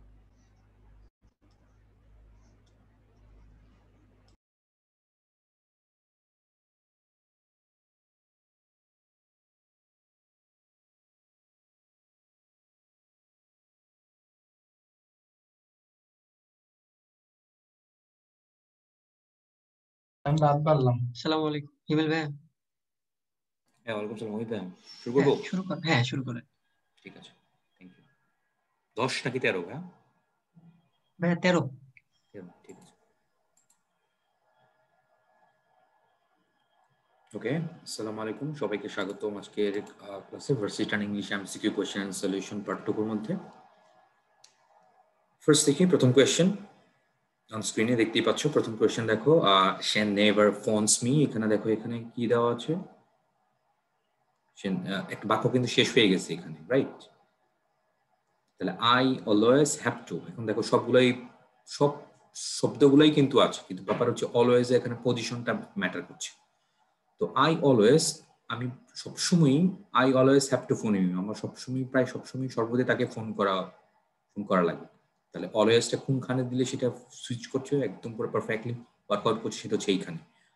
আই হ্যাভ আবার টু ফোন, মাঝখানে অলওয়েজ নাই, ওয়ার্কআউট করছে না। অলওয়েজ আই তো অর্থটাই চেঞ্জ করে দিল। অলওয়েজ তুমি আইকে, পুরো বাক্যটাকে মডিফাই করতেছো না। আবার এখানে অলওয়েজ সিম, সবসময় তাকে না। তাহলে আমি কি করবো? তাহলে সে নেভার ফোনস মি, সে কখনো তাকে ফোন দেয় না। I always have to phone him, সবসময় আমাকেই তাকে ফোন দিতে হয়। তাহলে অ্যান্সার গোস ফর কোনটা অর্থগত দিক দিয়ে, সেটা হচ্ছে অ্যান্সার নাম্বার 1A। তারপর চলে আসি নাম্বার 2তে। My younger brother learned in class yesterday that the earth revolves around the sun. পৃথিবীতে সূর্য চারদিকে ঘুরে, এটা তো কথা এস্টাবলিশড, ট্রু, রাইট? পাস্ট টেন্সে কেন? এটা পাস্ট টেন্সে কেন? এটা প্রেজেন্ট কন্টিনিউয়াসে কেন? আবার পাস্ট কন্টিনিউয়াসে এটা কেন? এটা প্রেজেন্ট ইনফিনিটি হবে, তাহলে সেটা হচ্ছে এ number. My younger brother learned in class yesterday that the earth revolves around the sun. Next, number 3 Ahmed's yearly income since he changed professions. দেখো স্ট্রাকচারটা ভালো করে খেয়াল করে দেখো, সিন্স থেকে এটুকু তুমি বাদ দিয়ে দাও প্রফেশনস, মানে পুরো বাক্যটা আসলে কিরকম? Ahmed's yearly income has, yearly income has nearly tripled, মানে প্রায় 3 গুণ হয়েছে। যখন সে তার প্রফেশন চেঞ্জ করলো, যখন তার জবটা বা চাকরিটা চেঞ্জ করলো, তখন থেকে কি হলো, তার ইনকামটা, তার বাৎসরিক ইনকামটা 3 গুণ হয়ে গেছে অর্থ। তারপর চলে আসি নাম্বার 4 দ্য গ্রোয়িং নাম্বার। দেখো দা নাম্বার আছে, এ নাম্বার থাকলে কি হয়, প্লুরাল ভার্ব টেক আপ করতো, রাইট? দা নাম্বার অফ কারণে এখানে সিঙ্গুলার ভার্ব টেক আপ করবে। তাহলে এখানে ইজ ড্যামেজিং, এটা আর হবে না, হ্যাভ বিন হবে না, ড্যামেজেস না। The growing number of visitors is damaging, still এখনো করছে, তাহলে এখানে কন্টিনিউয়াস হচ্ছে। আদারওয়াইজ কিন্তু আমি এ অ্যান্সার করতাম, কারণ এখনো করতেছে। The growing number of visitors still is damaging the footpaths, এখনো করতেছে। That's it, continuous. Number 4 C এর চান্স। তারপর আসি নাম্বার 5। নাম্বার 5 কিছু স্পেলিং টাইপের প্রবলেম। স্যাংটিমনিয়াস, স্যাংটিমনিয়াস মানে বক ধার্মিক বলি না আমরা। বক ধার্মিক আই মিন মানে কি, যে খুব সই লোক দেখানো, আসলে সে ধার্মিক না। লাইক স্যাংটিমনিয়াস, স্যাংটিমনিয়াস, হ্যাঁ এটাই অ্যান্সার।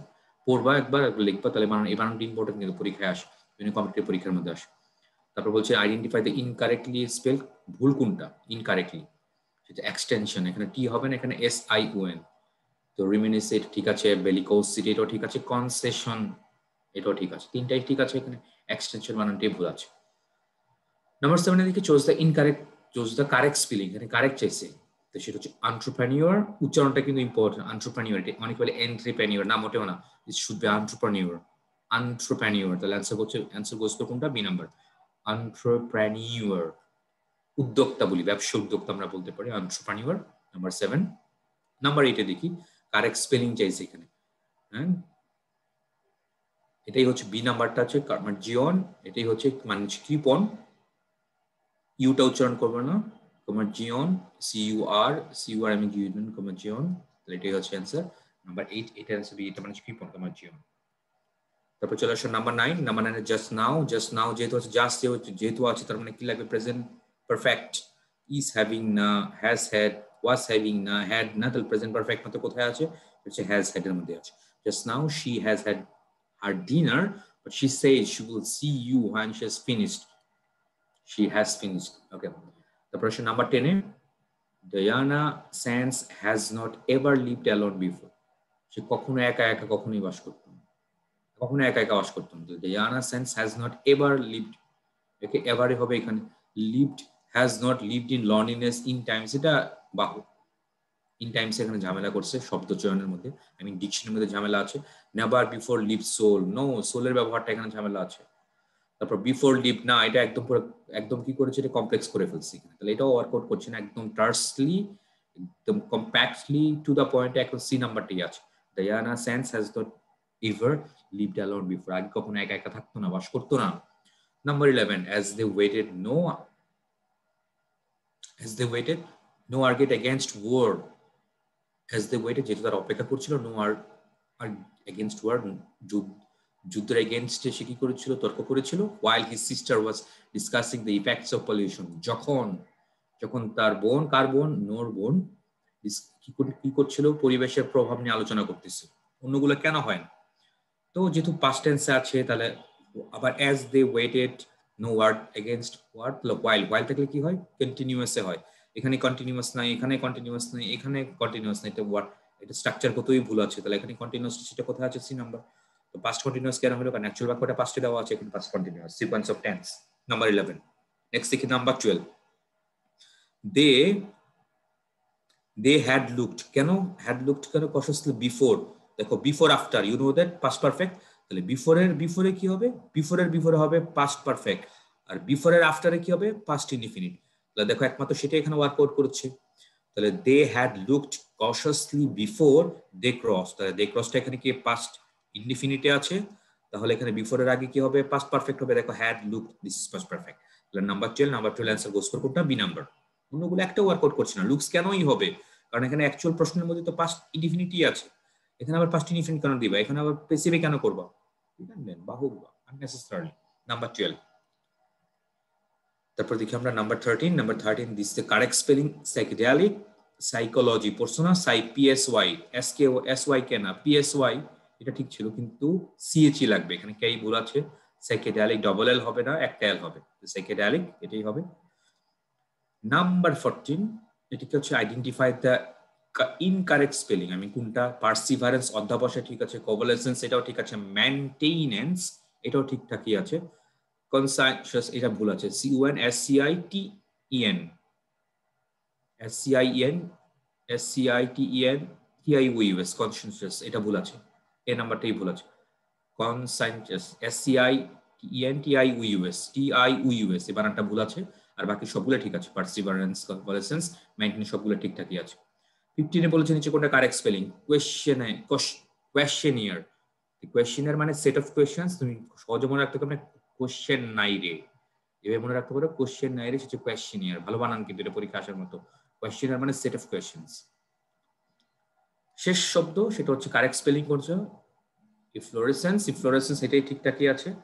সেটা কোনটা? সেটা হচ্ছে এ নাম্বার, ইফ্লোরেসেন্স এটাই ঠিকঠাকই আছে, নাম্বার 16, নাম্বার 16 এর এ। তো এই হচ্ছে আজকে ইংলিশ পাঠ্যক্রম। That's all, thank you very much, আসসালামু আলাইকুম। আসসালাম, থ্যাংক ইউ ভাইয়া।